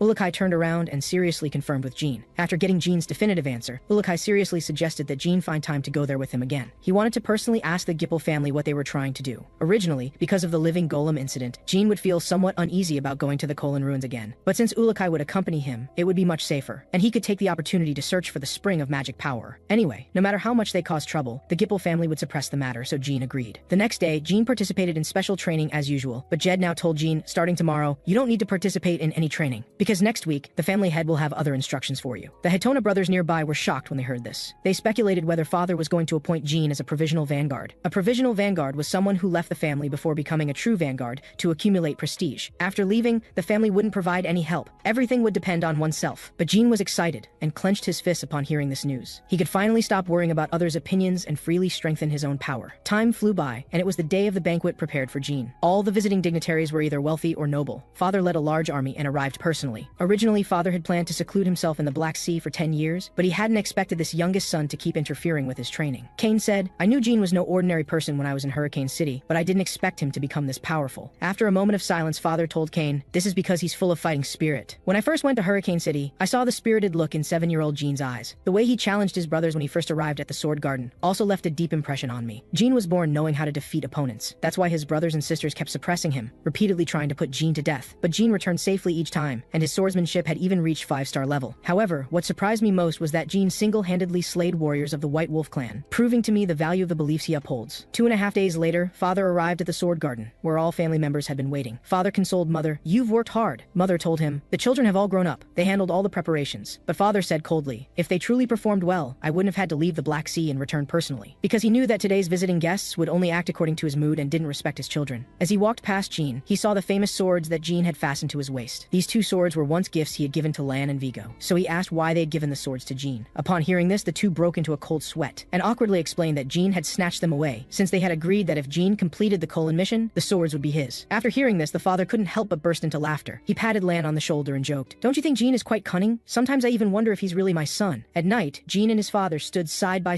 the window. This was his first time attending the main family's banquet. Although he had attended family banquets several times in his previous life, he could only hide in the shadows like a criminal back then. He never expected that after dying once, he would become the protagonist of the banquet alongside his father. His father told him that the Runcandel family rarely held banquets, only when something truly worth celebrating happened. This meant that Jean had achieved something truly remarkable. Moreover, compared to the banquet held 7 years ago, this one had 200 more attendees. This meant that the Runcandel family's influence was more prominent than 7 years ago. Although his father had been fighting in the Black Sea all these years, even so, the Runcandel family's prestige continued to grow stronger. The reason was simple. It was all because his father was the only holy knight of creation in existence. But at the same time, this also meant that once his father was gone, most of the people present today might turn against the Runcandel family, and the Runcandel family's strength would be far inferior to the Gipple family. And by then, the Gipple family would dominate alone. At this moment, Jean suddenly said something that his father found hard to believe. If the family is suppressed by the Gipple family, creating an irreparable situation, I will leave the family. Upon hearing this, his father's face instantly darkened. Jean explained, if the Runcandel family collapses just because father isn't here, then it means the next head is incompetent. I won't let myself be killed by that kind of head. Before coming, Jean had returned the sword to Vigo as an exchange, asking him to let him see the family commission contracts that only vanguards could view. Jean saw various crimes of each family on it. Thanks to the Runcandel family, these people could now brazenly stand here alive. Otherwise, just based on what they had done, they would have died countless times. He only took a rough look and grasped so many weapons other than swords, while his father and mother held even more. If a non-holy knight family wanted to lead the family forward, he would have to possess extraordinary negotiation skills, using these secrets to protect the family. After hearing this, his father thought that the Gipple family must also have these secrets. Jean smiled confidently. The Gipple family won't use these secrets to threaten these people. Because the villain image belongs only to the Runcandel family, the Gipple family will only play the good guys. In short, if the next head cannot make full use of these, I will leave the family without hesitation, then prepare for revenge against the Gipple family. Upon hearing this, his father stroked his chin and agreed with Jean's idea. After all, only the living can take revenge on enemies. The other children would never dare to make assumptions about the Runcandel family's decline in front of him. They would only say some presumptuous words of complaint. But Jean calmly and frankly revealed his inner thoughts. Thinking of this, he couldn't help but show a relieved smile. It was just a pity that he had Jean so late in life. He possessed Luna's talent, Mary's ambition, and Dips's fighting spirit. 10 years at the shortest, 15 years at the longest, this was the time limit he could protect the head position. During this period, could Jean change the succession order? Then his father asked Jean to wait for his summons after the banquet ended. Upon hearing this, Jean couldn't help but clench his fist. It seemed his father was going to grant him the position of deputy vanguard. But just then, a servant ran in frantically, saying that several uninvited guests had come to visit. After hearing this, his father's expression hardened, and he immediately guessed the visitors' identities. Could it be people from the Gipple family? He immediately felt they were quite arrogant. They came with 5 people in total, led by deputy head Andre. His father told the servant to let the other 4 in, but Andre was to leave immediately. Then, his father asked Jean if he thought his approach was excessive, but Jean said he felt quite pleased. If Andre felt humiliated and led the Gipple clan away, that would be ignoring the Runcandel head's orders. Then the father would have reason to cut off his 2 legs, so Andre would definitely do as his father said. Subsequently, the banquet officially began. His father appeared on the second floor with Jean and introduced Jean to everyone. This son born in his later years was excellent and made him very happy. So here he wanted to thank Jean. After speaking, applause rang out from below. Then his father also told everyone the rules of the banquet. If anyone got drunk and started fighting at the banquet, they would be invited by the guardian knights to the duel arena, and the loser would have to submit to the winner. But the winner also couldn't make things too difficult for the loser, since this was still a banquet after all. Jean looked at his father beside him. Although his father spoke gently, this was actually a grudge party. The influential figures who controlled the continent's major forces gathered here. Their grudges and grievances were complex. If it were just an ordinary banquet, they might only compete in momentum. But this was the Runcandel family's banquet, and no one dared break his father's rules. Even if they couldn't kill their enemies, they could still beat them up severely, because this was in the crazy Runcandel family. After his father finished the announcement, he let Jean join the banquet, saying, "If you see anyone you like, drag them away, but don't pick the weak ones, unless they insult you and the Runcandel family." Jean smiled confidently and said, "I know, and there's one more thing. I absolutely cannot lose." His father said, "That's a must. Otherwise, I will take back everything you have now, including Blandamante and your wet nurse." Watching his father's departing figure, Jean couldn't help but sigh. This was the first time he had chatted with his father like this, just like an ordinary father and son. But Jean's goal in this life wasn't to be a pleasing son, but to surpass his father. After Jean joined the banquet, the Haitona brothers carefully approached Jean's side. They stiffly and enthusiastically greeted Jean. After exchanging pleasantries with the 2 brothers, Jean leaned close to their ears and whispered, "Say a few proud words appropriately, and then leave." The 2 brothers nervously stammered their agreement with Jean. Just then, a long-haired man came before Jean to greet him. He was about to introduce himself when Jean preemptively revealed the visitor's identity. "You're the first vanguard of the Khan family, right?" The Haitona brothers very tactfully left upon seeing this. But just as Jean was conversing, a hand suddenly patted Jean's head and said, "I've always been curious about what kind of guy reached 5-star swordsmanship at age 15. Nice to meet you, I'm Ourokh." Jean suppressed his inner rage, his expression very grim as he responded. But Ourokh rudely got familiar with him, saying, "Although you're from the Runcandel clan, you shouldn't put on such a face just because I didn't use honorifics with you. In the warrior's world, I'm your senior. Although you're remarkable as a junior, you're being too impolite," Jean said coldly. "Your words and actions just now were an insult to me and all who respect me. If you value senior-junior relationships, you should be more careful. Most people here are your seniors, right? You should have seen what attitude your seniors have toward me. Admit your mistake and apologize to your seniors." Upon hearing this, Ourokh immediately broke into a cold sweat and couldn't say a word. The people around tried to smooth things over, saying, "Ourokh, I knew that mouth of yours would cause trouble someday. The young master has spared your life. Don't be wishy-washy like a woman. Just apologize straightforwardly." Seeing the situation, Ourokh bent down to apologize to Jean and all the seniors, and Jean accepted his apology. After Ourokh left, his sister Luna came to Jean's side. She had also witnessed Jean's outstanding performance. She said, "You're really good at making enemies. It wouldn't hurt to be cute like an ordinary child sometimes." But Jean said he was now representing the Runcandel family. Luna asked, "What would you do if Ourokh challenged you to a duel? He's a 6-star warrior." Jean said, "If that were the case, then Head Tuco and the elders would definitely come to break up the fight." Luna said in amazement, "You even calculated that. Where did you learn about noble scheming?" But perhaps because Jean's talent was extremely high and he was clever, someone wanted to assassinate him in Hurricane City. Thinking of this, Luna decided to give everyone a reminder like Jean. She pulled Jean's head over to nestle against her. Luna wanted to use this intimate way to tell everyone that Jean was her beloved brother, so everyone would be wary because of this. Everyone present was shocked to see this, and could tell that Luna, a 9-star war god, loved Jean very much. But one person nearly bit through his molars upon seeing this scene, and even bit down a handkerchief from exerting too much force. Gingero's Bubal said, "I'm so jealous of him, I want to nestle with Luna too." The deputy commander Bishuke beside him looked disgusted and told him to shut up. At this time, Bishukei's sister said, "Respect Bubal, maybe Luna is important to him, and thanks to Bubal bringing me here, I can watch this grudge party." Upon hearing this, Bishukei sighed and helplessly covered his face, as the protagonist, Jean, after dismissing the people around him, began looking for people from the Gipple family. Just then, a wine glass crashed heavily in front of him. The emblem on the girl's head was so familiar. Sheris stared at Jean with a sinister expression and said, "May I invite the Runcade family's rising star to have a drink with me? It's an honor to meet you, young Master Jean Runcade." After discovering that Jean was the naive boy she had once saved, Sheris darkly invited Jean to have a drink with her, but she pretended it was their first meeting, chatting and being polite with each other. Jean looked confused. Sheris clearly recognized him, so why didn't she mention that incident at all? After all, he had only smeared some ash on his face at the time, so she couldn't possibly not recognize him. Just then, Sheris suddenly changed the subject. "Young Master Jean, I have something to ask you. Has the wound on your calf healed?" Sheris stared at Jean with a cold expression, making Jean feel a chill in his heart. Jean responded, "Thanks to a certain important person personally applying medicine for me, I was able to heal so quickly." Sheris said, "Explain why you appeared at the Moonlight Well Inn at that time. I didn't find the terrorist who used magic, so could you be that criminal?" Jean said, "You're overthinking it. The fact that the Runcade family prohibits magic is known throughout the world, but Sheris thought Jean was on a mission at the time, and maybe he felt he couldn't complete it, so he hired a mage. Because only secret palace members at the scene were worth a Runcade clan member's action, so he had to give Jean an explanation." Upon hearing this, Jean said, "These are all just your speculations, there's no actual evidence pointing to me." Sheris was amused by Jean's stubbornness. She said, "Since you plan to keep playing dumb with me, then I won't be polite. I want to duel with you, beat you up severely, then spit on that detestable face." But Jean said, "Father warned me not to duel with people weaker than myself." Upon hearing this, Sheris stared at Jean with indignation. Jean added, "If you insist on doing so, then I can agree to it." Moments later, the two came to the duel arena. Jean had everyone except medical personnel withdraw and ordered good swords to be brought. Then he looked at Sheris, who was preparing. After midnight, spectators would flood into the duel arena. She was the secret palace master's daughter, and it would be too cruel for her to be defeated in front of everyone. At this time, Sheris turned around and said, "If I win, tell me what happened at Moonlight." Well, that day, Jean agreed without thinking after hearing this, but Jean also made a request. He said, "If I win, you pretend you never saw me that day." After saying this, Jean charged at Sheris with his sword. But just then, Jean noticed ice crystals falling before his eyes. The next second, Sheris's sword edge came with frost energy. This was the special skill of those with Endolma family bloodline, the 10,000 ice sword. The long sword was covered with bone-chilling frost power, and everywhere the blade passed was frozen. Sheris used her secret technique right from the start, which was too difficult for Jean, who hadn't been taught family secrets yet. However, Sheris didn't care about that at all. She sent Jean flying with one sword strike. Then she burst out with even more intense cold energy and launched a continuous full-force attack on Jean. But Jean still parried them all with ease. The one-star difference in strength between the two gradually showed, but Sheris still had confidence in defeating Jean. As long as she used the third form of 10,000 ice sword, it would be enough to offset their one-star strength difference. But her stamina and arm strength were far inferior to Jean's, so she had to end this quickly. During the battle, Jean also clearly saw Sheris's sword techniques. Although she could use 10,000 ice sword, her offensive and defensive moves were completely inferior to his, so next Sheris would definitely use even stronger secret techniques to win. But Jean wasn't clear about how strong Sheris's secret techniques were, so he also had to use his own secret techniques to counterattack, and he mastered several of the strongest from Hurricane City's secret traditions. Just then, Sheris suddenly showed a mysterious smile. "It's over, Jean Runcade." Then she activated the third form of 10,000 ice sword, Avalanche. Overwhelming frost swept toward Jean, the ice crystals containing powerful righteous energy, instantly cutting Jean's cheek. Sheris, at the center of the storm, showed a confident smile. She felt she had victory in her grasp. However, Jean suddenly raised the corners of his mouth. This immediately made Sheris uneasy. She had clearly used Avalanche. Even a 15-year-old 5-star genius would find it hard to resist this offensive. But why did she feel so anxious? Suddenly, Jean's sword edge broke through the wind and snow and stabbed before her eyes. Sheris hurriedly dodged Jean's surprise attack. However, Jean's long sword couldn't withstand that powerful force, and cracks rapidly spread. Jean sensed trouble and urgently told Sheris to get away quickly. The next second, a violent explosion burst open in Sheris's frost. Jean rushed anxiously toward the explosion center. This strike's power was not something Sheris could withstand. If she hadn't dodged in time, she would be either dead or crippled. When he saw that Sheris was unharmed, he breathed a long sigh of relief. But Sheris was now trapped in endless self-doubt. She couldn't believe that she had dodged because she was afraid of death and injury. She couldn't accept this reality. Jean hurriedly went over to ask about Sheris's condition with concern. At the same time, he could see that Sheris's mindset had problems. Although she had heard Jean's warning at the time, she still wanted to take Jean's secret technique. But when faced with life and death, she still retreated. Even though she had strong self-esteem and valued reputation, she was too young to suppress her survival instinct. Jean comforted her. "I would have dodged too, and you would have loudly warned me, so you don't need to blame yourself too much." After listening, Sheris silently took out a box of ointment from her bosom. Then she applied it to the wound on Jean's face, saying, "Consider this repayment for sparing my life. Because this life was given to me by you, I will also be my important person, so you don't need to worry about me." After speaking, she turned and left directly, saying, "By the way, today is our first meeting. See you tomorrow." Jean watched Sheris's departing figure, speechless for a moment. The next day, Jean found that there were many fewer people at the banquet, which meant he could meet the Gipple family people. He heard that the several visitors were all between 15 and 20 years old, similar to his age. He could take this opportunity to compare magical abilities. Although he still wanted to ask about Colin, he decided to investigate together with Ourokh when the time came. With Urok's help, finally Finding the spring of magic power would be much easier, and could also cut off the Gipple family's future creation of a mage army. Just then, a familiar cat appeared before Jean. Jean stood there stunned, thinking how a cat could appear at the Runcandel family banquet, but when he saw clearly that it was Ourokh, his anger value rapidly rose. Sheris looked at the name on Ourokh's collar and asked Jean, "Did you give it this name?" The moment Ourokh saw Jean, its fur instantly stood on end. Jean's eyes flashed with uncontrollable rage, as if he wanted to devour Ourokh alive. Just then, a voice suddenly came. "I knew it. If I followed that cat, I would definitely find you." A white-haired boy jumped in front of Jean and said, "I finally met you, Jean Runcandel. I think about you every day." Upon hearing this, Sheris and Ourokh were shocked, as if they had discovered some secret. They then turned and left, not wanting to disturb their passionate exchange. The boy pointed at Jean, telling him to think about who he was. However, Jean said he had no impression of him at all. The boy didn't expect Jean's memory to be so poor, so he planned to tell him directly. "My name is—" Jean interrupted him. "Belladine Gipple. The reason I pretended not to remember is that I don't want to interact with you." Upon hearing this, Belladine showed a simple expression of realization. Jean was speechless. Would this foolish guy really become a 9-star mage at age 30? Then Belladine proudly showed off to Jean that his magic had reached 6-star, 1 star higher than his swordsmanship. Jean was stunned. He couldn't believe that Belladine, who had the highest magical talent in the Gipple family, was only a 6-star mage at 18. Jean predicted that his own magic would reach at least 7-star by age 18, which made him doubt whether Belladine was hiding his strength. But when he saw Belladine's proud expression, he dismissed this thought. This allowed Jean to objectively confirm his own potential. That is, after the current Gipple family head, he would be the one to reach the peak of magic. Then he said to Belladine, "Your family didn't receive an invitation. Why did you come to the banquet?" Upon hearing this, Belladine grinned and said, "I pestered Uncle Andre to bring me here." Jean was a bit speechless. A child's tantrum made the Gipple deputy head agree to let him set foot on enemy territory. Jean waved his hand, telling him to behave himself here, then was about to leave. Belladine immediately felt neglected and said, "Your father showed mercy to my uncle. In exchange, I won't harm you if you attend Gipple family banquets without notice in the future." Jean glanced over and said, "What if I launch a terrorist attack?" Belladine smiled. "Even if you launch a terrorist attack, I won't kill you. If fighting breaks out, I won't attack you either." Jean looked at this strange guy, not knowing what to say for a moment. He said, "You're really a fool," then turned and left. He had to deal with another troublesome person. Someone unpleasant had been staring at him from the start. Jean came behind a figure and said, "This guest, do you have something to say to me?" This person was Ginjero's Bubal. Bubal asked, "When will Luna appear again?" Then he pulled out a book and handed it to Jean, wanting Jean to pass it to Luna. It was a poetry collection he had created through the night for Luna, filled with his love. Luna would understand his feelings when she saw it. Then he showed a perverted smile and said, "Maybe in the near future I'll call you brother-in-law." As soon as these words came out, Belladine immediately spat out the red wine he had just drunk, and Jean's anger value instantly maxed out. He snatched the book from Bubal's hands and tore it to pieces on the spot. Then he stomped on it hard. Jean was furious, almost about to explode. Bubal not only casually mentioned his sister's name, but also dared to say brother-in-law. He really didn't take the Runcandel family seriously at all. He immediately had the Guardian Knights drag this guy to the duel arena. But Bubal still didn't repent and said, "I just expressed my love. You can't treat me like this. And I'm still a guest of the Runcandel family. What kind of hospitality is this?" But Jean turned a deaf ear and pressed him into the duel arena. He threw him to the ground. Jean looked stern and fiercely tore off his coat, saying, "I want to fight you with bare hands." This scene was just seen by Bishuke and his sister. They couldn't understand why Bubal had provoked Jean. Even Sheris and Ourokh found it baffling, unable to understand why Jean would pick that kind of guy for a duel. The most confused was Bubal. He suspected whether Jean had discovered that he had helped the Gipple family assassinate him 5 years ago. Then the host announced the duel participants. Just as Bubal was about to introduce himself to Jean, an angry fist had already smashed into his face. Jean stared at Bubal coldly and said, "I don't want to know what a guy like you is called." Seeing this, Bubal also didn't plan to be polite with Jean anymore. His fist burst with righteousness and smashed down fiercely, hitting Jean hard in the face. The spectators could see that Bubal was a 6-star warrior and was quite skilled in combat techniques. It would be embarrassing if Jean lost. After landing a hit, Bubal arrogantly mocked, "With your level of skill, you dare duel me? I'll make you cry in pain." But before he finished speaking, Jean's large hand grabbed his face fiercely. Then fists fell like a violent storm. He beat him until blood sprayed everywhere, leaving him powerless to fight back. At this time, Mayella said indignantly, "Since the outcome has been decided, why is Master Jean still so brutally torturing his opponent? Brother, as Bubal's friend, are you going to just stand by and watch?" Bishuke wanted to explain that it was a fair duel, but Mayella didn't give him a chance. She said seriously, "Brother, I'm very disappointed in you. I hope you can teach Jean a lesson." Upon hearing this, Bishuke rubbed his forehead and sighed helplessly, having no choice but to agree. He walked straight toward Jean and said, "Young master, let that guy go. Let's have a match." Jean threw Bubal aside and prepared to face Bishuke. He was a 7-star knight of the Eves family. Win or lose, Jean could gain something. The Bishuke family's swordsmanship was very worth learning. Because their former head was a strong person even his father acknowledged. Jean then turned his gaze to Mayella. This willful lady was willing to make things difficult for her own brother, for her own selfish desires. How ridiculous. He could see that Bishuke loved her very much. Jean could understand his feelings, just like how his sister Luna loved him, so he couldn't tolerate anyone insulting Luna. Jean warned Bishuke to control his subordinate's mouth, but Bishuke said, "He's not my subordinate, but someone traveling with us." Did Bubal say something wrong? Hearing this name, Jean's heart shook. Only now did he know that the fat guy just now was the famous transformation master Bubal from his previous life. But at the same time, more questions arose in Jean's mind. What was the relationship between Bubal and Bishuke? In his previous life when Bubal was arrested, there was no news of his involvement with the Eves family. Did Bishuke Bishuke know he was a transformation master, but he couldn't think much about it now, because he was facing a 7-star knight. He had to concentrate on dealing with this battle. The next moment, Bishuke rushed to Jean almost instantly. Just from one encounter, Jean knew that Bishuke's strength was more than 7 stars. His superior swordsmanship could even rival Jed's. With Jean's current ability, he couldn't see through his sword technique trajectories at all. Jean fell into a disadvantage as soon as they fought. The audience thought Jean couldn't last long, but Biladin didn't think so, because only he knew that Runcandel family members became stronger when facing stronger opponents. If the Eve's family swordsmanship was a cunning snake, then the Runcandel family swordsmanship was a charging rhinoceros. Even if the horn broke, the rhinoceros wouldn't stop ramming. Just then, Bishuke's long sword cut through Jean's chest, but Jean's counterattack was easily dodged by him. Jean felt that Bishuke wasn't even using his full strength, but it was also true that he was fighting evenly with Bishuke despite his 5-star strength. Although Jean felt he was almost at his limit, he began to experience that mysterious feeling again in the duel. So Jean closed his eyes and concentrated on feeling it, and tremendous righteous energy gushed out from his sword. Bishuke also wanted to end the battle at this point. He held his long sword and suddenly charged forward, leaping toward Jean. But facing Bishuke's offensive, Jean remained motionless. The next moment, accompanied by a crisp shattering sound, the long sword in Jean's hand was instantly swept and shattered. It finally stopped in front of Jean's neck. The sword energy's remaining force immediately made Jean faint and fall down. At the same time, a thin sword mark appeared out of nowhere on Bishuke's neck. Although it only broke his skin, it shocked him immensely, because in that instant he felt as if a sword was about to cut off his head. If Jean had reacted a bit faster, and he had been a bit slower, then he would have been decapitated. To comprehend the heart sword at only 15 years old, he was truly a terrifying guy. 2 days later, a big fat cat was pressing down hard on Jean's face. Jean woke up from suffocation. He grabbed Ourokh and found himself in his own room. Seeing Jean wake up, Gilly hurriedly brought a cup of water and told Jean he had been unconscious for 2 days and the banquet had ended. Jean said, "The guests at this banquet all came for me, yet I didn't say goodbye to them. How improper." Gilly comforted Jean. "Your battle with Bishuke has been talked about by everyone. That duel was enough as your return gift. The most amazing thing was the heart sword you used at the end, which almost killed the 8-star knight in return." This caused quite a stir. Jean recalled that although his heart sword wasn't perfect, it had indeed worked, thanks to his sister Luna's guidance. Because initially he couldn't understand that training at all, but now he finally saw the results. Although Jean only used it unconsciously in his limit state, to roughly comprehend the 8-star heart sword at 5-star was already quite remarkable. Additionally, Jean gained many benefits from this banquet. He confirmed Biladin's position in the family. He also made some connection with the secret palace heir, and he learned about the relationship between Bubal and Bishuke. Just then, Gilly brought a bouquet of flowers, and told Jean that Sheris had left this for him, also teasing whether she had feelings for Jean. But Jean denied Gilly's words, because these were secret palace snowflowers, whose flower language was endless battle. Jean thought Sheris probably wanted to compete with him again. Gilly said that the family head wanted him to find him immediately after waking up, and she speculated that the head was going to appoint Jean as a provisional vanguard to go out for training. Upon hearing this, Jean also agreed with Gilly's opinion. It seemed he would have to leave the family for a while. Jean then dressed properly and came to the spirit temple to meet his father. His father was slightly surprised to see Jean. It had been a long time since he had seen the children wearing such outdoor attire to meet him. It seemed Jean had already anticipated going out for training. Then his father inquired of Jean, asking, "Do you know what this place is?" Jean responded solemnly, "This is the spirit temple. If the sword garden was established to make the family more prosperous, then this place was established for the heroes who made special contributions to the family." After hearing this, his father sighed and said, "That's right. This place was established for those who have repeatedly saved the family from crisis over the past 1,000 years. But only the first family head, Temal Runcandel, couldn't be buried here, not even in the sword garden. And that dark power you possess is the reason we cannot commemorate him." After the first family head died, the Runcandels were forced to sign a humiliating pact with the Gipel. The gods of the Gipel family jointly cursed the Runcandel bloodline. Therefore, no one after the first family head could ever use magic again. At this point, his father said with a grave expression, "Can you use this power to defeat your brothers and sisters and ultimately conquer the entire family?" Jean said, "If I don't encounter anything more valuable than the Runcandel family during my travels outside, I'll come back and do as you say." Hearing this answer, his father laughed. "Other children leave the family for training to gain the family's recognition, but you're looking for places where the family is worthy of recognition. I don't know whether to call you remarkable or arrogant. I'm giving you 5 years, during which you must either gain the family's recognition or recognize the family. Then come back and give me an answer." Upon hearing this, Jean drew his sword from his waist. With a solemn expression, he held the sword upright against his chest, and said, "Thank you for everything during this time, father. See you in 5 years." After bidding farewell to his father, Jean left the sword garden without any delay. The figure ahead made his eyes light up. He saw that besides Ourokh, Gilly was also waiting at the gate with her luggage. At this moment, Jean noticed something inserted into Gilly's wrist. Gilly said, "I can't use righteous energy temporarily, although I've heard from seniors before, suddenly losing power is really hard to get used to. However, relying on a wet nurse's power to accumulate reputation would instead damage Jean's honor." So Gilly told him not to worry about it too much. Upon hearing this, Jean lovingly promised Gilly that he would definitely protect her for life. Jean finally looked back at the family gate one last time. In his previous life, he had been kicked out, but in this life, he was leaving carrying his father's full expectations. Then they embarked on their training journey. For Jean, his life was just beginning now. The name Jean Runcandel would resonate throughout the world, because Jean left without saying goodbye. Gilly worried that Luna, who loved Jean the most, and the trainees would be sad because of this. But Jean didn't care at all. Sister Luna was originally a carefree person, and the trainees were too sentimental. If he had said goodbye to them, they might have performed sword salutes at the family gate. Next, Gilly asked Jean where he chose to go first. first, and most vanguards chose Mamet as their first destination. Because if you wanted to improve your reputation, the most effective method was to capture criminals. Provisional vanguards of the Runcandel family must go out to make a name for themselves before becoming true vanguards. In order to gain the family's recognition, Sister Mary had defeated various strong fighters from the southern continent at age 19, and became a vanguard after earning the nickname Gale Mary. In addition, other brothers and sisters all returned after 6 months to 2 years, but father gave Jean 5 years. His reason for doing this was only one thing: to let Jean completely comprehend the pinnacle of shadow energy. Thinking of this, Jean decided on his first destination, the kingdom of Yakin. But Gilly didn't quite understand, because that was the territory of the Gipple family. Jean said he had heard during his colon mission that there was a group of black mages causing trouble there. They were colluding with warrior mercenaries to oppress the people. Upon hearing this, Gilly immediately became spirited. When she was a warrior before, what she liked most was catching bad guys. She was already getting excited. But actually, this wasn't the case. This news was what Jean had learned in his previous life. Those people were just pawns of the Takesing gang. Jean just wanted to attend the underground auction there, because there were magic books and rings he wanted there. However, there was now a problem. Gilly only had 10 gold coins in her hand. They couldn't use the teleportation gate to go to the kingdom of Yakin. Jean said confidently, "As long as we get to the kingdom of Gon, we can solve the money problem. Now we can just fly there directly." Hearing this, Ourokh immediately perked up. He asked Jean excitedly, "Can we really do this?" Gilly worried about what would happen if the family discovered them, but Jean said he needed to rebel occasionally too. Then Ourokh jumped down from Gilly. Shadow power instantly spread through the forest. The next second, a massive dragon suddenly appeared. Ourokh said proudly, "Hold on tight, I need to fly non-stop to reach the kingdom of Gon by tomorrow." At the same time, in the sword garden, Luna suddenly started. She sensed a powerful force suddenly appearing. When she looked out the window, a giant dragon was soaring through the sky. She immediately guessed a possibility. Could it be that Jean flew away on a dragon as soon as he became a provisional vanguard? What a bold guy. Luna smiled helplessly, her eyes full of indulgence. "Then let me wish my heartless brother who left without saying goodbye to his sister victory in all battles." The next day, they appeared within the kingdom of Gon's borders, except Gilly was violently vomiting from motion sickness. Ourokh shouted complaints at Jean. "It's all because of you that Gilly is suffering like this." Jean was speechless. It was clearly because he wanted to show off, doing aerial acrobatics in the sky, really full of bad intentions, afraid others wouldn't know his dark heart. Then Jean told Ourokh to wait here obediently while he went to get money. The scene shifted to the center of the kingdom of Gon's capital. A blonde young man was staring into the distance in a daze, and he was Sam, whom Jean had once saved. Sam only learned this news after Jean's banquet ended, and couldn't help feeling very dejected. He had always wanted to see Jean again to repay his life-saving grace. Having missed this opportunity, he didn't know when he could see Jean again. But just then, a familiar voice sounded behind him. He turned around and was about to speak, but was quickly silenced by a large hand covering his mouth. This immediately scared Sam into trembling. Jean quickly identified himself and told him not to make a sound. After releasing Sam, he asked in surprise how Jean could be here. Jean said, "You once said that if I ever needed your help, I could come find you anytime." Upon hearing this, Sam gave an affirmative response. So Jean immediately said, "Now is when I need your help. Go get some gold jewelry and money." Hearing this, Sam stood there dumbfounded. He couldn't believe what he was hearing, but he still did as asked, and even asked him to take more, because Jean had once saved his life. And Runcandel children who had been given the provisional vanguard title wouldn't receive any help from the family, so they would all live very poorly for the first 2 to 3 months after leaving the family. But Jean was now spending generously, directly taking Ourokh and Gilly to enjoy a feast of delicacies. After eating, Gilly burped contentedly. She had originally prepared herself to go hungry, but Jean let them avoid suffering from the start. Ourokh said teasingly, "Yesterday you were saying Jean was extorting and blackmailing. How come you're eating so happily now?" Jean turned to look at Ourokh's round, bulging belly with concern. Now they had to go to the teleportation gate. What if he threw up like last time? Ourokh showed a smug expression and said, "My principle is that even if I have to throw up, I'll eat my fill first. But if you don't want to see me throw up, just ride me there directly." But Jean told Ourokh, "It's not as simple as you think, because the kingdom of Yakin is a country ruled by the Gipple family. 80% of the dragons currently active obey their commands. If we rashly ride you there, it would be equivalent to declaring war." Hearing this, Ourokh immediately became very angry. Those dragons used to be afraid just hearing his name. After speaking, he suddenly turned back into a cat. Now times had really changed. Even a bunch of rabble could fly around. Seeing this, Jean dissatisfiedly told him not to transform randomly on the street. Soon they came to the teleportation gate. After showing the fake identity documents made by the family, they successfully entered the waiting room, under the cover of blue magic power. The next moment they arrived at their destination, the kingdom of Yakin. Jean's last visit here was in his previous life. He had spent the last year of his previous life here. Although 15 years had passed, the scenery before him hadn't changed at all. Homeless people could be seen everywhere, as well as pedestrians with numb expressions. This made Gilly feel this city was unusually gloomy, but Jean knew this was caused by Takeshing's tyranny. Then they came to a small inn. Ourokh said with great disdain, "We have so much money. There's completely no need to stay in such a shabby place." Gilly persuaded Ourokh, saying, "The young master must have his own thoughts." Jean told him, "In a place where black mages run rampant, showing wealth right away will bring trouble." But Ourokh thought these were all small problems. Looking at such a shabby place, his gums were chattering. Then the three people came before the inn owner. The owner looked up and examined them while drooling. This one clearly lived off others. This one was obviously a young rookie swordsman. This good-looking woman should be a servant. After looking, he revealed a wicked smile at the corner of his mouth. Then he brought over 3 glasses of orange juice to serve them. While praising his little broken inn, he handed them his special orange juice to drink. Ourokh examined the orange juice carefully with a dark expression. The next moment he flew into a rage and glared at the owner. He smashed the orange juice onto his face, then jumped onto the table and gave him a kick. His already unpleasant mood became even more furious. He said, "You dare give me poison stuff to drink, you're dead today." The owner's identity wasn't that simple either. He was a special intelligence merchant, Jet. In his previous life, Jean had owed him a favor. When he was just expelled from the family, Jean had received his help to settle here. But his purpose in approaching Jean wasn't pure. He had repeatedly deceived Jean through various methods afterward. Thinking of this unbearable past, Jean felt angry. In this life, it was his turn to use this bastard. After being beaten for a while, Jet remembered he was also a 5-star warrior. But as soon as he got a bit tough, he was punched by Ourokh. He immediately cried and begged for mercy repeatedly. After a few more punches, Jean said, "That's enough. I still have questions to ask him. Don't beat him to death." Hearing this, Jet grabbed onto this lifeline like a drowning man, saying, "I will definitely make amends." After Jean sat down, he told him to answer a few questions. He would use his intuition and sixth sense to judge whether what he said was true or false. Then Jean asked about his profession. He said, "My name is Jet. I'm an intelligence merchant and the owner of this shop. I occasionally do some human trafficking." Upon hearing this, Jean asked, "Where did you want to sell us after drugging us?" But before he could answer, a big foot extended toward his hand. Under his stunned gaze, it stepped down hard. While screaming, he answered, "Taxing Underground Auction House." That's an underground auction house run by the Taxing gang. They have all kinds of stolen goods. After getting the answer, Jean said he would find someone to treat him, hoping he understood what to do afterward. Then Jean went out to find a doctor. But as soon as he stepped outside, Jean breathed a sigh of relief. He clearly knew everything, but still had to pretend not to know. Although this acting was tiring, he didn't plan to tell anyone about his rebirth. Soon Jean found a doctor to heal Jet. This place was indeed worthy of being a magic federation. Even doctors found randomly on the street were so skilled. Jet speculated whether Jean's identity was the heir of a warrior family or some Bamante special team. But regardless of which side it was, if he betrayed them, he would definitely die miserably. Just then, Jean came before Jet, asking him to lead them to the underground auction house. Soon, under Jet's guidance, the group came to the auction house entrance. As soon as they entered, Jean was blinded by the magnificent splendor before him. Where was this like a black market? It was clearly a concert hall. Jet took out several masks and handed them over, saying, "Although Taxing's boss is called Shaka, there's actually someone else behind him. The real boss is a guy called Spider-Hand Aru, who is also a 7-star warrior." Jet lowered his head and whispered to Jean, "I heard he's also connected to people from Runcandel." But Ourokh didn't believe this at all, frankly saying it was impossible for Runcandel to associate with bottom-level scoundrels. Gilly thought the same way, but only Jean knew there was indeed such a person. The person who cast the curse on him that prevented him from improving his swordsmanship. That was a 9-star level curse, Lost Path of Blades. If someone in the family was connected to the Magic Federation, it must be that person. This was the first clue Jean had obtained in 15 years. He wouldn't let any trace slip by. He must confirm Aru's true identity. Under Jet's guidance, they went to the underground auction. Ourokh thought Jean was going to uproot the biggest gang on his first day in Yakin. Gilly whispered to Jean, "Based on my observations along the way, the guards here are all stronger than I imagined. Fighting rashly in the enemy's stronghold would be very disadvantageous." But Jean turned and told them not to worry, because he had already thought of a plan. Then Jean had the two lean in close and told them the plan. But after hearing Jean's plan, Ourokh said speechlessly, "I really don't know what you're thinking." Even Gilly worried whether this method would work. However, Jean said, "If something goes wrong, we'll just run away." Soon they arrived inside the auction house. Then the host announced the start of the auction. Under his energetic hawking, many items were auctioned off one by one. The next item was a magic book from the hands of the mage Metu Wonier, who once commanded the world, recording remarkable magic. As soon as this was said, people at the scene immediately began fierce competition. However, Jean remained unmoved, because he could tell at a glance that it was a fake book. All of Metu's magic books were controlled by the Jippel family. They couldn't possibly get them. It was completely the host talking nonsense, fooling those vain mage. Next, the host shouted that the author of the next book was Asami, with a starting price of 50 gold coins. Hearing this unknown name, Jean had no interest and didn't plan to bid. But Ourokh told Jean to bid for it. If this was written by the Asami he knew, then this was a great treasure. Upon hearing this, Jean immediately bid and won it. This was a magic book that even Ourokh considered important. He had no need to ask why. Next, the host announced the author of another book, Hugel Hist. When he heard this name, Jean's entire attention was drawn. The next moment, to everyone's shock, Jean directly shouted out a price of 200 gold coins. This immediately caused an uproar. Even Ourokh didn't understand why Jean snatched this magic book at the high price of 200. To this, Jean only said, "Good books aren't afraid of high prices." Because Hist was the family name of his teacher from his previous life, it was said that the Hist family had been exterminated hundreds of years ago. He didn't expect to find related traces here. He planned to give this book to his teacher if he met him in the future. After the auction ended, Jean received their items. After confirming, Ourokh said it was indeed the Asami he knew, but he couldn't understand the other book Jean had bought, because it was all strange codes, and these codes could only be read by Jean and his teacher. At this point, Jean turned and told Jet that he wanted to see Spider-Hand Aru. Jet said this was quite difficult, because Aru wasn't someone you could see just by wanting to. But before Jet finished speaking, Jean grabbed his shoulder. Leaning down to his ear, he whispered, "Go tell him that Baladin Gippel wants to see him." Upon hearing this, Jet was instantly shocked. He couldn't contain his wild joy and ran at 250 meters per second. He excitedly thought he had latched onto the Gippel family's coattails and would reach the pinnacle of life. He pushed open the door and shouted, "Call Aru out! Baladin Gippel wants to see him." However, what faced him was a group of fierce-looking suited thugs. Moments later, they dragged Jet and came aggressively before Jean, telling Jean to come with them to see Aru. However, what responded to them was Jean's fist. Then flames appeared before the thug's eyes. Jean wielded the flames with overwhelming arrogance and said, "Are you Aru?" Seeing this, the thug frantically waved his his hands, saying, "Lord Ourokh requests all three of you to come over." Hearing this, the flames instantly became more fierce. The next moment, towering flames exploded. From the sea of fire came Jean's cold voice. "I'll say it again, make him crawl to my feet personally." A week ago, Jean had told Ourokh and Gilly his plan. His plan was to impersonate Belladin Gipple, and clearly, Jean's plan was very successful. His powerful aura and demonstration of 5-star magic fire convinced everyone present not to doubt his identity, because only people from the Gipple family could possess 5-star or higher magic power at such a young age. Then Jean questioned Ourokh, "Why are you auctioning ancient magic books without the Gipple family's permission? Even our family treasures these 2 books. How much money have you made using this method?" After speaking, he threw the books at Ourokh. With a cold expression, he told him to bring the ledgers and customer lists, and told him that starting tomorrow, the family would investigate this matter. Upon hearing this, Ourokh immediately felt disaster was imminent, no matter how tyrannical Taixing was in the kingdom of Yakan. Before the Gipple family, they were just ants that could be crushed at any time. If they were found to have done anything else that displeased them, then Taixing would be finished. Jean asked Ourokh if all the materials were here. Ourokh said, "Some important things are at my private residence. If you allow it, I'll go get them for you." Jean exposed Ourokh, saying, "You want to go destroy important documents, and also ask the person you bribed why I appeared here, right?" Having his thoughts exposed, Ourokh immediately trembled nervously all over. But Jean told him to go ahead and use whatever means he had, because no matter how he struggled, he couldn't escape Jean's grasp. Upon hearing this, Ourokh turned and left directly, having his subordinates take them to visit the warehouse. He also secretly instructed them not to let Jean's group leave before he returned. At this moment, Ourokh was furious to the extreme. He had paid so much money to people from the Gipple family, but now they wanted to cut off his livelihood. In the warehouse, they began frantically searching and looting, taking everything they liked. After all, these things were all obtained through improper means anyway. Then Jean found a ring. This was exactly one of his purposes for this trip. At the same time, Jet found Taixing's human trafficking ledger, which recorded the identity and age of each slave. But just as Jean's group was about to leave, they were stopped by guards. The guard said, "Our boss will be back soon, please don't leave yet." However, as soon as he finished speaking, Jean's fist smashed into his jaw, knocking him unconscious on the spot. Jet, seeing this, looked completely confused, not understanding why Jean suddenly attacked. Jean told Jet to take his family and flee to the Bamante Empire, to use the ledger to expose them so he could survive. Hearing this, Jet thought Jean was afraid he'd be implicated. He passionately and indignantly swore loyalty, wanting to follow the Gipple family for life. However, Jean said calmly, "I myself am not Belladin Gipple." As soon as these words were spoken, Jet instantly turned to stone, even already thinking about his funeral arrangements. 2.5 hours later, Ourokh discovered that Belladin had silver hair, meaning that guy was an imposter. They had also taken away the slave intelligence, and even other customers thought Taixing was finished and fled. After hearing all this, Ourok's veins bulged with rage. He suddenly grabbed his subordinate and angrily threw him hard, smashing him against the wall. He was furious, roaring angrily, "Go chase them all. I want to skin those liars alive." After leaving Taixing, Jean's group didn't go far, but waited nearby for Ourokh to catch up. He wanted to confirm whether Ourokh was really connected to the Runcandel family. Ourokh was surprised to see the ring on Jean's hand, because it was something very ancient that Jean could still recognize. Just then, Ourokh also caught up to this place. Jean stood up, ready to have a good chat with him. Ourokh shouted at Jean, "I will definitely behead you publicly. Let everyone know the consequences of offending me." But Jean's words made his pupils contract. "I've already used magic mail to spread your black ledger, and the list of dark nobles backing you to the whole world. Simply put, you're finished." Upon hearing this, Ourokh immediately cursed angrily, determined to skin Jean alive. Jean suddenly told Ourokh that he wanted to duel Ourokh one-on-one. Hearing this, Ourokh immediately understood Jean's meaning and sighed complainingly, "What a hassle." Then he walked alone toward the 8,000 thugs in front. Seeing this, Ourokh thought Ourokh was overestimating himself, actually wanting to challenge them all alone. Then the thugs swarmed toward Ourokh, but facing the incoming attacks, Ourokh merely raised his hand lightly. One hand chop took down one person, then instantly took care of 2 more. Seeing Ourokh so easily kill them, the thugs froze in place for a moment. The next moment, Ourokh was like a storm, instantly rolling into the crowd. Wherever he passed, he killed one thug with one punch, like a humanoid Tyrannosaurus, unstoppable. Seeing this, the thugs couldn't help but retreat in fear. At this time, Ourok's angry shout made them stop. Ourokh told them to aim at Jean behind and launch magic. Then 3 magic spells locked onto Jean. But Jean was unmoved by this. He told Gilly to stand behind him. The pendant on his chest emitted a blue glow, forming a shield that blocked all the magic. This was the pendant Luna had given him, capable of blocking magic attacks below 5-star level. Ourokh in the crowd also roared. Then shadow power spread out. The next moment, a terrifying energy shot up to the sky, instantly exploding among the crowd. The 8,000 thugs were almost completely annihilated. Ourokh was also scared stupid seeing this scene. Then he burst into maniacal laughter. He drew the long sword from his back and went crazy, slaughtering the remaining thugs around him. Moments later, Ourokh killed everyone around him. He sternly questioned Jean, "Who exactly sent you here?" After speaking, he fiercely swung out a powerful sword energy. The sword energy landed on the wall beside Jean, leaving a deep groove. Ourok's violent righteous energy surged out on his sword blade. He said, "Even if I die, I'm taking you with me." Seeing this scene, Jean's expression became grave. He was indeed a 7-star warrior, different from the last battle with Bishuke. This time would be a life and death battle. Seeing Jean step forward to fight, Ourokh was very angry that a mage dared to duel him. This was clearly looking down on him. To this, Jean didn't explain much. His body crouched slightly, drawing his sword from his waist. The next instant, he swung his sword toward Ourokh. Seeing this, Ourokh was shocked, saying, "So you're not a mage." But then he launched a frenzied offensive against Jean. The fierce force left Jean no breathing room. The next moment, Ourokh flashed behind Jean at extremely fast speed. From bottom Armed to top, he fiercely swung out a sharp sword. Although Jean reacted in time, the swift sword energy still left a wound on his lower abdomen. Jean quickly distanced himself. He could feel that Ourokh hadn't used his full strength yet, but this was already very difficult for him to handle. Ourokh snorted coldly, mocking Jean for daring to duel him with just this little ability. He thought Jean had deceived him at the auction house using magic tools, leading him to fall into such a miserable situation. Then he secretly shifted his gaze to Ourokh. The only one he feared now was the observing Ourokh. He had single-handedly annihilated all his subordinates. This kind of strength was definitely above his. Gilly asked Ourokh, who was teasingly watching Jean struggle in bitter battle, "Are you really not planning to help? The young master's current ability is not sufficient to fight a 7-star warrior." Ourokh said, "It's too early to conclude. This is an opportunity for Jean to learn to value his life. And why do you seem to think he'll definitely lose?" As soon as Ourokh finished speaking, Ourokh sent Jean flying with one sword. Jean's guard was completely open, revealing a fatal opening. Seeing this, Gilly's heart jumped to her throat. Ourokh showed a victorious sneer. His long sword was about to fall on Jean. However, Ourokh suddenly showed a meaningful smile. Once upon a time, in the era when the Runcandel family dominated the world, a mere 2-star difference in strength wasn't a problem at all. At this moment, a ball of fierce flame suddenly appeared in Jean's hand. The flame became violent as magic power surged. Under Aurokh's incredulous gaze, the flame instantly engulfed him like a volcanic eruption. When the smoke cleared, although Ourokh was very disheveled, he hadn't suffered fatal injuries, but he was extremely shocked. He had never imagined that Jean was the 1 in 10,000 magic swordsman. At the same time, turbulent lightning flowed out from Jean's body. Jean gripped his sword with both hands, dense lightning surrounding the blade. Rolling thunderclouds above bred terrifying might. Jean fiercely thrust his sword into the ground and shouted, "10,000 thunder heaven prison strike." The next moment, endless lightning poured down. For a moment, Ourokh was exhausted from defending. But while defending, he was also approaching Jean. Jean was now fully casting magic with weak defenses. This gave him the chance to cut off Jean's head. Just then, the ring on Jean's hand glowed. The next moment, Aurokh's long sword struck Jean's head, but he didn't smile. Instead, his face was full of disbelief, because his long sword was blocked by an energy-formed helmet, unable to advance even a fraction, just as he was completely puzzled. Jean immediately picked up his long sword. Under Aurokh's extremely terrified gaze, the long sword became a flash of light that instantly passed through, instantly tearing through his body. That eerie helmet made Jean look like a ghostly demon king. Then it gradually faded away as light. This life and death battle of 5-star versus 7-star ultimately ended with Jean's victory. Jean came before the dying Ourokh, asking if he was connected to the Runcandel family. Upon hearing this, Ourokh showed a sudden realization smile, saying, "So you're Jean Runcandel. It seems what they said about failure was true, but regardless, you can't stop that lord." After speaking, he gradually lost consciousness. Aurokh's final words were puzzling, making the situation even more mysterious. A warrior with 7-star strength running a gang was already quite abnormal. Jean pondered the information he had gleaned from Aurokh's words, which were spoken after he already knew Jean's identity. The failure he mentioned should refer to the curse not successfully taking hold on Jean, and he emphasized that Jean couldn't stop that person. This meant that person must have participated in the ranking battles, first ruling out his sister Luna. It also couldn't be the Hatona brothers. Miu and Annie were still young at the time. Their power couldn't have expanded here, and they didn't have the calculating minds for such schemes. The person most sensitive to the ranking battles and who detected talent early. The most suspicious was the current heir to the Runcandel family, Joshua Runcandel. One day later, news of the gang Taixing's destruction spread rapidly across the world. It was said that an insider had a change of heart and exposed their evil deeds to the Gipple family and the Bamante Empire. Seeing this, Jean praised Jet for doing quite well. Although he was certainly tortured terribly, being able to keep his life was already good. Ourokh laughed and said, "The Gipple family may have gained a good reputation, but you took all the real benefits." Jean not only obtained 2 magic books and Malta's helmet ring, but also fought a battle with a 7-star knight. At this moment, Gilly worriedly warned Jean, "I hope you won't let your guard down just because you defeated Ourokh, because even knights of the same level have vastly different abilities." Jean said, "I'll be more cautious in the future. Our next destination is the free city, Tika." Hearing this, both were puzzled, but Gilly immediately guessed Jean's intention, because the Rainbow Bird was located there. It was a large intelligence organization, the most trustworthy intelligence agency besides Runcandel, Gipple, and Bamante. Jean chuckled and said, "We can use their intelligence to screen action targets." At the same time, Jean needed a shield, because he would continue to act based on his pre-rebirth memories in front of Gilly and Ourokh. So going to Rainbow Bird now was most appropriate. Later, in the ship's cabin, Ourokh told Jean he had figured out the magic Asami had left behind. It was light magic that had disappeared since ancient times, though this wasn't surprising, because at that time, Asami and the Gipple family were bitter enemies. Erasing thorns in their side from the river of history was what the Gipple family did best. If Jean couldn't comprehend the peak of shadow energy, the Runcandel family would soon meet the same fate. Then, Ourokh prepared to demonstrate Asami's magic to Jean, a dark shadow of light condensed in his palm. Just as Jean wondered why light magic was so dark, a dazzling flash suddenly lit up before his eyes. Then the entire room was illuminated by brilliant, blinding light. Ourokh grinned mischievously and said, "This is called flash cannon." It was Asami's favorite magic when he was alive. Jean felt his eyes were about to swell just from looking at it once, but this magic could indeed be used for both offense and defense. Next, Ourokh pulled out Hist's magic book from his pocket. He said disdainfully, "I don't know what use this book has. It's full of strange codes I can't understand at all." Jean said, "Don't worry about it. When we meet someone skilled in deciphering in the future, we'll give the book to he." A week later, they arrived at the free city, Tika. This city was located on a small island in the southern continent. It belonged neither to the Runcandel family family nor to the Gipple family. The ocean could be seen from anywhere in the city, and the entire city seemed full of vitality, just like its name, the Free City. Then Jean and the others decided to find a place to stay first. Just as he finished speaking, Ourokh transformed into human form and asked Jean, "Are we going to find another shabby place to stay this time too?" Jean helplessly warned Ourokh, "I've told you so many times, don't transform randomly on the street." But Ourokh stubbornly said, "Humans don't pay as much attention to others as you think." However, before he finished speaking, a voice came from behind them. "Wow, the kitty turned into a person." Hearing this, Ourokh was immediately dumbfounded. A cute child said with curiosity, "The black kitty turned into a black uncle. How did you do that? Please teach Julia too." To shut her up, Jean spent a fortune buying her an ice cream that cost 2.5 gold coins. He said to Julia, "You saw wrong just now." But Julia still insisted she hadn't seen wrong. Jean felt a headache coming on and said helplessly, "After eating my ice cream, just pretend you didn't see anything." But Julia stubbornly said she wouldn't lie. Seeing this scene, Gilly said with a worried expression, "This child seems to be lost. But if we hand her over to the guards and she spreads word about seeing Ourokh transform, the Gipple family will catch us." Ourokh quickly said, "No one would believe what a child says." But before he could finish, Gilly stared at him resentfully and complained, "If you had listened to the young master from the beginning, this wouldn't have happened." Soon Jean brought Julia to the guard station entrance. But then Julia said, "I don't like the guards because they always trouble my mother." Gilly suspected the guards might be oppressing the people. Jean thought it was possible her mother was a criminal. However, the guard recognized Julia at first sight. He immediately shouted inside, "Captain, come out quickly." Jean asked if they knew this child, and the guard laughed heartily, telling Jean this was their captain's daughter. Soon a figure walked out. Seeing this, Jean's expression grew serious, recognizing at a glance that her strength was exceptional. Being a guard captain seemed like a waste of such talent. Then she picked up Julia and scolded her for sneaking so far away. Lisa then introduced herself, thanking Jean for bringing Julia back. She asked if there was anything she could help him with. Jean said he was here for tourism and asked if she could recommend a good place to stay. Just as Lisa was about to speak, Julia interrupted her. She leaned over to whisper something in Lisa's ear. After listening, Lisa had her subordinate bring paper. Then she wrote a letter of recommendation and gave it to Jean. With this, they would be well received wherever they went. Jean expressed his gratitude. Then he left under Lisa's watchful gaze. After they had gone far, Lisa asked Julia, "Did you really see the kitty turn into a person?" Julia confirmed it, but she also said they didn't seem to want others to know about it, so she hadn't told anyone. Hearing this, Lisa poked Julia's little face and praised her for doing well, because everyone has their own secrets. However, Lisa's heart was far from calm. Transformation, that was something only dragons could do. On the other side, after showing Lisa's letter of recommendation, Jean successfully checked into a relatively comfortable inn. Gilly sighed that it was thanks to that recommendation letter. Then she suddenly wanted to try the ice cream Julia had eaten, saying it was Tika's specialty. So she hummed a little tune and happily went out to buy ice cream. Ourokh asked Jean how they should contact Rainbow Bird next. Jean told him they first needed to find someone, the core figure of Rainbow Bird, Ghost Sword Casimir. He was a very famous swordsman. Even the Runcandel family wanted to recruit him as a training instructor. According to Jean's memories from his previous life, 10 years later, he would publicly reveal that he was the abandoned prince of Bemonte, and used the intelligence Rainbow Bird had gathered over the years to make Runcandel, Gipple, and Bemonte recognize his right to rule, becoming the first king of the free nation of Tika. He was not only skilled in swordsmanship, but also very good at hiding himself and being thorough in his actions. If possible, both he and Rainbow Bird could become powerful allies for Jean. Just as Jean was thinking about how to make contact with him, Gilly suddenly rushed into the room, nervously telling Jean something was wrong with this place. The entire inn was empty. Not just the guests, but even the staff had disappeared. Just then, a hand appeared behind Gilly. Then a figure reached out and placed his hand on Gilly's shoulder, saying in a low voice, "Excuse my rudeness, how are you doing?" The newcomer was actually Ghost Sword Casimir. However, upon seeing the hand on Gilly, Ourokh's eyes immediately blazed with fury, as if his reverse scale had been touched. His entire body exploded into motion, instantly rushing in front of Casimir. Jean quickly called out for Ourokh not to kill him. Ourokh pulled Gilly into his arms, his entire body radiating a terrifying ghostly aura. He said, "You asked me how I'm doing? I really want to kill you right now, bastard. If Ourokh made a move here, everyone would be caught up in it." Jean quickly told Ourokh to calm down, otherwise Gilly would get hurt too. Hearing this, Ourokh's movement paused. A moment later, Ourokh dispersed his shadow energy and returned to human form. He shouted at Carl, "You're pretty arrogant, coming over out of nowhere asking how we're doing. You think you're so great?" Seeing Ourokh calm down, Jean breathed a sigh of relief. After witnessing the terrifying aura Ourokh had displayed, facing his aggressive demeanor, Carl didn't dare even breathe heavily, only carefully backing away, afraid of angering him and getting killed. Jean said, "Ourokh, stop making trouble, Carl. If you're not here to attack us, put away your sword and let's talk properly." Carl was puzzled that Jean had directly called out his identity. So Jean directly revealed his identity, saying, "I am Jean Runcandel. You must have many questions. Let's change locations and talk. I'll answer all your questions." Hearing this, both Gilly and the others were shocked, not understanding why Jean would reveal his identity. A moment later, Carl had all his subordinates withdraw and met with Jean alone, which gave Jean a feeling of being trusted. Carl was now nervously observing the two men and one woman before him. He had come here with soldiers after hearing that a dragon had appeared, but he hadn't expected his rash actions to anger the other party. It seemed this impulsive man was the dragon. Humans couldn't release such terrifying pressure. If Jean hadn't stopped him, they would all have died here. Then Carl posed his first question to Jean. "If you're a member of the Runcandel clan, why are you with a dragon? Dragons only form contracts with mages who have contracts with gods, or people with special abilities, like the Gipple family, not Runcandel clan members. Does the Runcandel family know you have a dragon by your side?" Jean told him the family didn't know about this. Carl said in shock, "Then I've really learned something incredible. If the Runcandel family knew about this, they'd definitely definitely wouldn't spare you. Jean said, let's skip that question. Whether I'm a Runcandel clan member isn't important. What matters is, why did you come looking for a dragon? After thinking for a moment, seeing Jean's honesty, Carl also decided to tell Jean his secret. He had come here because of what his daughter Julia had said. Julia wasn't an ordinary child, but a contractor of the eye god Asmir, so it was impossible for her to see anything wrong or be mistaken about situations. But then Ourokh suddenly interrupted Carl. He slammed the table and questioned, if that little brat is a contractor, where's the guardian dragon? He hadn't sensed any dragon's presence nearby. Asmir's dragons were famous for doting on their contractors. They couldn't possibly abandon the child. Carl said, Julia's guardian dragon disappeared a year ago. I suspect the Gipple family did it. Hearing this, Ourokh shouted in disbelief. What dragon in the world would be stupid enough to get kidnapped, and for a whole year at that? Then he thought of something and quickly asked if Julia was 5 years old this year. After getting Carl's affirmative answer, Ourokh's expression became grave. If Julia was really Asmir's contractor, and had been without a guardian dragon's company, then she would go mad soon. Upon hearing this, Carl's pupils constricted, unable to believe his ears. Ourokh said, Asmir's contractors can foresee the future, but foreseeing the future places enormous mental burden. Julia is still young now and can't distinguish between dreams and reality, so there's no big problem for now. But if she goes another year or two without a guardian dragon's company, her condition will be irreversible. This relates to the law of cause and effect. Those who see the future must follow the future. Even if they see someone about to die, they cannot interfere. Otherwise, disrupting the natural law of cause and effect leads only to death, meaning Julia lives in a world different from ours. The only way to save her now is to get the guardian dragon back to Julia's side. Their encounter with Julia upon arriving in Tika was no coincidence, but Asmir seeking help from them for his young Julia. Hearing this, Carl suddenly knelt before Ourokh, saying powerlessly, although I'm the leader of the Rainbow Bird organization, I haven't been able to find my daughter's guardian dragon for a year no matter what, so I beg you to help me. However, after hearing this, Ourokh waved his hands repeatedly. No good, begging me is useless. You need to ask our guy here. Jean crouched down and said, although we just met, this matter concerns a child's life. I won't stand by and watch. From today on, we'll help you search for Julia's guardian dragon together. Hearing this, Carl was moved beyond words. He bowed his head and swore he would never forget Jean's kindness. But Jean became worried. If even Rainbow Bird couldn't find traces of the guardian dragon, what method could he use to succeed? Just as Jean was at a loss, Ourokh asked Carl if he had intelligence on all the dragons on the continent. He wanted Carl to give him information on all the dragons in Bimante. Hearing this, Jean immediately guessed Ourokh's plan. Ourokh chuckled. Since ancient times there was nothing dragons didn't know, they just needed to go ask. On the other side, the girl excitedly told the white-haired woman in front of her while holding a newspaper, Lord Cortel, there's news about Lord Jean again. He's so amazing, even though he's the same age as me. His swordsmanship has already reached 5-star level. The woman responded indifferently, compared to the child that guy protects. As a contractor of the time god Orda, you could also have this kind of strength. Annie uncertainly asked Cortel for confirmation, and Cortel gave an affirmative answer. Because as the contract dragon of the time god, her strength was no less than that guy's. Just then, Cortel's movements paused, her expression grave. She immediately told Annie to go home and not come out until she called for her. Annie asked what had happened. Cortel's face darkened, killing intent evident, as she said, nothing, just that guy found his way here. Earlier, Ourokh had asked Carl for a list of dragons in Bimante. When Ourokh saw the names recorded on it, his expression showed slight hesitation. Jean noticed and asked if there was a problem, but Ourokh waved his hand saying it was nothing. After all, interactions between dragons were naturally somewhat dangerous. Then Carl bowed to both of them. My lords, thank you very much. I entrust my daughter's life to you. Ourokh told Carl, before leaving I need to tell you 2 things. First, you must play with Julia constantly every day to exhaust her energy. Make her fall asleep from exhaustion, because when physical strength decreases, Asmir's power also weakens. Second, go buy the ice cream for my strawberry pie. It's all your fault she couldn't eat the ice cream. Hearing this, Gilly praised Ourokh for truly being a good person. Ourokh laughed heartily. Weren't you just wanting to eat some? But Gilly said she wasn't referring to that, but to how he had deliberately said those things to put Carl at ease. Although Ourokh stubbornly denied it, they already understood. He pretended to be cold and indifferent to others on the surface, but was actually very kind. In a flash, Ourokh brought Jean to the territories of other dragons. He told Jean to hide his presence well so he wouldn't be discovered, because after he released his aura, the dragons in Bimante would automatically appear before him. Soon, 2 dragon silhouettes appeared in the sky. They were Labs and Wendell. These 2 dragons had been beaten up by Ourokh the most before. Then Jean activated the Mutal Helmet to conceal his presence. He also complained, dragons came to find you as soon as you released your aura. Just how much did you love beating up others before? Ourokh said he used to beat up any dragon that passed through his territory first. Labs loudly questioned why Ourokh was here. Ourokh said he needed their help with something. However, after hearing this, the 2 dragons looked at each other, hesitating whether to tell Ourokh about that thing. Then they told Ourokh to leave quickly. Now wasn't the time to reminisce with him, or there would be big trouble. But Ourokh acted as if he hadn't heard anything, arrogantly saying he never feared anyone. Seeing Ourokh wouldn't listen, Labs shouted, you need to run quickly. Cortel said she'd kill you. She's heading this way now. Hearing this, Ourokh immediately froze in place. Jean asked, is he talking about the silver dragon Cortel? What's your relationship with her? Ourokh broke into a cold sweat, stammering to Jean that she was his ex-girlfriend. Just then, Ourokh sensed something wrong. He quickly told Jean to hold on tight to him. At the same time, a ball of light appeared in the sky. The next moment, a powerful energy cannon tore through the sea surface, directly blasting a distant boulder into fragments. Seeing this scene, the other 2 dragons cursed and flew away quickly. Then 3 balls of light lit up again, targeting Ourokh. Intense light cannons shot out from the woman's hands. Ourokh twisted his body to dodge at high speed. The powerful force caused the sea surface to explode with huge waves. Witnessing this scene, scene, Jean was secretly alarmed. He estimated this was an ultimate technique of 8-star level or above, yet she could use it so many times consecutively. The woman roared angrily at Ourokh. She said, "Even if you died, it wouldn't be enough to satisfy my hatred, and now you dare to step into my territory." Hearing this, Jean asked helplessly, "Do we really have to fight this monster?" Ourokh said, "From the current situation, this battle seems unavoidable. Although we dated for 500 years, if things go badly, use Bradamante to attack her." Jean said, "She's your ex-girlfriend after all. Isn't that too much?" But Ourokh said seriously, "Cortel's strength is no less than mine. If the situation becomes dire, you must use your full power to strike her. Only that kind of attack will be effective against her." At this time, Cortel also revealed her true form. The terrifying aura around her made space itself slightly distort. She said coldly, "Ourokh, even if you want to escape now, it's too late. I'll make you die here." Before Ourokh could explain, Cortel's mouth gathered violent energy again. The next moment, a thick beam of light blasted out, raising enormous waves. At the same time, Cortel's wings flapped as she rushed toward Ourokh at extreme speed, carrying tremendous impact force as she struck down. Ourokh shouted at Cortel in confusion, "Why are you so excited the moment we meet?" However, what responded to him was Cortel's point-blank attack right in his face. Ourokh felt something was very wrong, taking this attack at such close range. Even if he didn't die, he'd be crippled. The next moment, the light cannon poured out again. Ourokh, at the center of the light explosion, could only defend with all his might. Just then, Cortel's expression paused. She saw shadow chi spreading, forming dark clouds in the sky, rolling and forming an energy shield that enveloped Ourokh within. Ourokh breathed a sigh of relief at this moment, finally gaining some time. Jean said, "Good thing I came along. Otherwise, Ourokh would have been killed by the silver dragon without knowing why." But Ourokh didn't think it was that serious. No matter how strong Cortel was, she couldn't break through here. Just as he finished speaking, a sharp claw pressed against the shadow energy protective shield. Then it exerted force and instantly tore it apart. Cortel mockingly taunted Ourokh, "Is this your shadow energy release? You're so pitiful." Ourokh couldn't believe it. His proudest shadow energy release had been broken through so easily by Cortel. Cortel said, "Stop being so conceited. If you still think you're the same as before, you're completely wrong." Hearing this, Ourokh still wanted to persuade Cortel using their past relationship. But hearing this made Cortel's killing intent even stronger. She said, "You dare mention our past to me. Thinking about it makes me want to tear you to pieces." Just as Cortel finished speaking, Ourokh launched an underhanded sneak attack. He bit down on Cortel's wing. While biting hard, he tried to persuade her, "We just broke up. Why must we fight to the death?" Hearing this, Cortel's anger spiked. She backhanded a punch hard into Urukhai's face, saying, "You can still say such things so casually, you deserve this beating." Just then, Ourokh suddenly opened his eyes wide, staring at the figure behind them. Jean moved swiftly, then suddenly leaped up. The suddenly appearing human made Cortel freeze. Jean seized this only opportunity, raising Bradamante high. Shadow energy power erupted, and Jean's mind raced. Even Urukhai's hard teeth couldn't break through her skin, meaning his strike would have difficulty injuring her. But she had small wounds on her body, and shadow energy left by Ourokh. So Jean slashed at the wound Ourokh had bitten. Shadow energy immediately rampaged like a storm. Taking this hit, Cortel roared in pain, but Jean still pressed his advantage, the power on his sword growing fiercer. The next moment, there was a cracking sound. Cortel's steel-like body could no longer withstand Jean's sword. One arm was severed on the spot, and Jean fell powerlessly. Ourokh quickly flew to catch the falling Jean, watching Cortel plummet into the deep sea. Having used all his strength, Jean gasped heavily. Ourokh was very satisfied with Jean's strike. Though he had used all his power, this should make her calm down. Hearing this, Jean was greatly shocked. "Is the battle not over yet?" Ourokh said, "If it were an ordinary dragon, it might already be dead, but Cortel, who controls time, won't die so easily." Then, countless giant gears appeared on the sea floor. As the gears turned, that terrifying aura revived again. In an instant, space shook and time reversed. The severed arm immediately turned into fragments of time. In just a few breaths, it was restored to its original state. But this terrifyingly powerful ability also consumed enormous energy. A moment later, Cortel transformed into human form, completely restored. Her piercing eyes stared deadly at Ourokh. Cortel had finally calmed down. Ourokh said helplessly, "I didn't expect your hatred for me to be so deep. We clearly broke up peacefully." Hearing this, Cortel shouted resentfully, "You're the one who dumped me unilaterally, not even giving me a chance to talk." Hearing this, Ourokh also became emotional. "You got angry the moment you heard about breaking up. You couldn't listen to anything I said at all. What can you do when our personalities don't match?" The conversation between the two made Jean speechless. Was this how dragons who had lived for thousands of years argued? Cortel then turned her gaze to Jean. She said, "Is this human Soldrake's contractor?" Ourokh said this wasn't important right now. What mattered was that their fellow dragon was in danger. Cortel said disdainfully, "You killed so many dragons before. Now you care about fellow dragons' safety. How ridiculous." Ourokh said flatly, "You're right. Among them was even your brother's enemy. For your revenge, I killed guys who had nothing to do with me." Ourok's calm words made Cortel's heart tremble. She was about to turn and leave, saying, "I shouldn't have come to ask you." Cortel quickly called out to Ourokh, telling him to ask whatever he wanted and apologizing to him. Ourokh told Cortel about Asnir's guardian dragon going missing. Cortel found it strange. He was taken away by Burita not long ago. He said he wanted to teach Ratli dragon language magic. However, hearing this name made Jean's pupils constrict. Wind dragon Burita was a descendant of wind god Mazal, and also the guardian dragon of Gippel deputy family head Andre, meaning this matter was related to the Gippel family. At this time, Cortel suggested they change locations to talk. A moment later, they arrived at Cortel's home on the outskirts of Bimante's capital. Jean introduced himself to Cortel, but Cortel revealed Jean's identity. "You're Tamar's descendant, the youngest son of the Runcandel family, Jean Runcandel." Ourokh was very surprised, asking how Cortel knew. Cortel said Jean had the same aura as Tamar, she recognized it immediately. After all, the three of them had lived together for thousands of years. As for him being the youngest son, she had guessed that. According to her knowledge, Rattly was taken away by Barita a year ago to teach him dragon language. She felt Barita wasn't lying. But Ourokh told her Asmir's contractor was still young and couldn't control her power. Hearing this, Cortel immediately guessed Barita indeed had ulterior motives. Because when Barita took Rattly away, he had come to find her saying he wanted to introduce Rattly to her, and inexplicably proposed to meet her contractor. Although she was unhappy at the time, her contractor's identity was no longer a secret, so she couldn't get angry. But after hearing this, Jean became curious, although Cortel's contractor identity was exposed. Asmir's contractor hadn't been exposed yet, so how did he know and approach Rattly? Ourokh also agreed with Jean's words. Could some magic to detect contractors have appeared during his slumber? But Cortel denied this. Well, no one can know if someone is a contractor before they use their power. Even if such magic really existed, what benefit could they gain from it? Jean closed his eyes and said slowly, there are two benefits. First, eliminate uncontrolled divine contractors to reduce dangerous factors. Second, by killing the contractor, the Gipple family could gain the opportunity to sign a contract with the god. Because according to Jean's memories from his previous life, the time god Orta's contractor appeared 10 years later, and that person was from the Gipple family. So they didn't just have a chance to sign a contract, but a certain method for success. Their kidnapping of Julia's guardian dragon was also for this reason. In his previous life, he had never heard of a princess in Tika. However, Cortel said, you're just speculating. The Gipple family already has so many contractors, why would they go to such lengths? Just because the Gipple family is your family's enemy, you're making such ridiculous guesses? But Jean's next words left her stunned. Lord Cortel, you don't even believe what you're saying now. Regarding dragons, I indeed don't know much, but humans are insatiably greedy. Some people won't be satisfied even when standing at the peak. From the current situation, they're clearly planning something. I don't know why you're playing dumb. Are you afraid of the Gipple family? Upon hearing this, Cortel's face darkened. Ourokh quickly stood up to explain for Jean, afraid she might become angry and explode. But Cortel's lips curved into a smile. Then she couldn't help but laugh heartily. Ourokh, you've really changed a lot. You even read people's expressions now. Then Cortel suddenly stood up. I'll have my contractor hide first and I'll help you find Rattly. Cortel came to Jean and placed her hand on his shoulder. She saw Tamar's shadow in Jean. Being with his descendant reminded her of times past. That's why she had deliberately provoked Jean, saying, you're the same kind of arrogant. Cortel said she would call Barita over to confirm the truth of the matter face to face. Just then, Annie suddenly pushed the door open and burst in. Seeing two strangers in the room, she stood there bewildered. Cortel then introduced them to each other. This is time god Orta's contractor Annie. These are my old friend and the contractor he protects, Jean Runcandel. Upon hearing this, a scream echoed through the room. Annie was overjoyed, unable to believe the person she had been thinking about day and night had actually appeared before her. Jean looked confused, asking Cortel what was going on. Cortel sighed helplessly and said, I forgot to tell you, Annie is your superfan.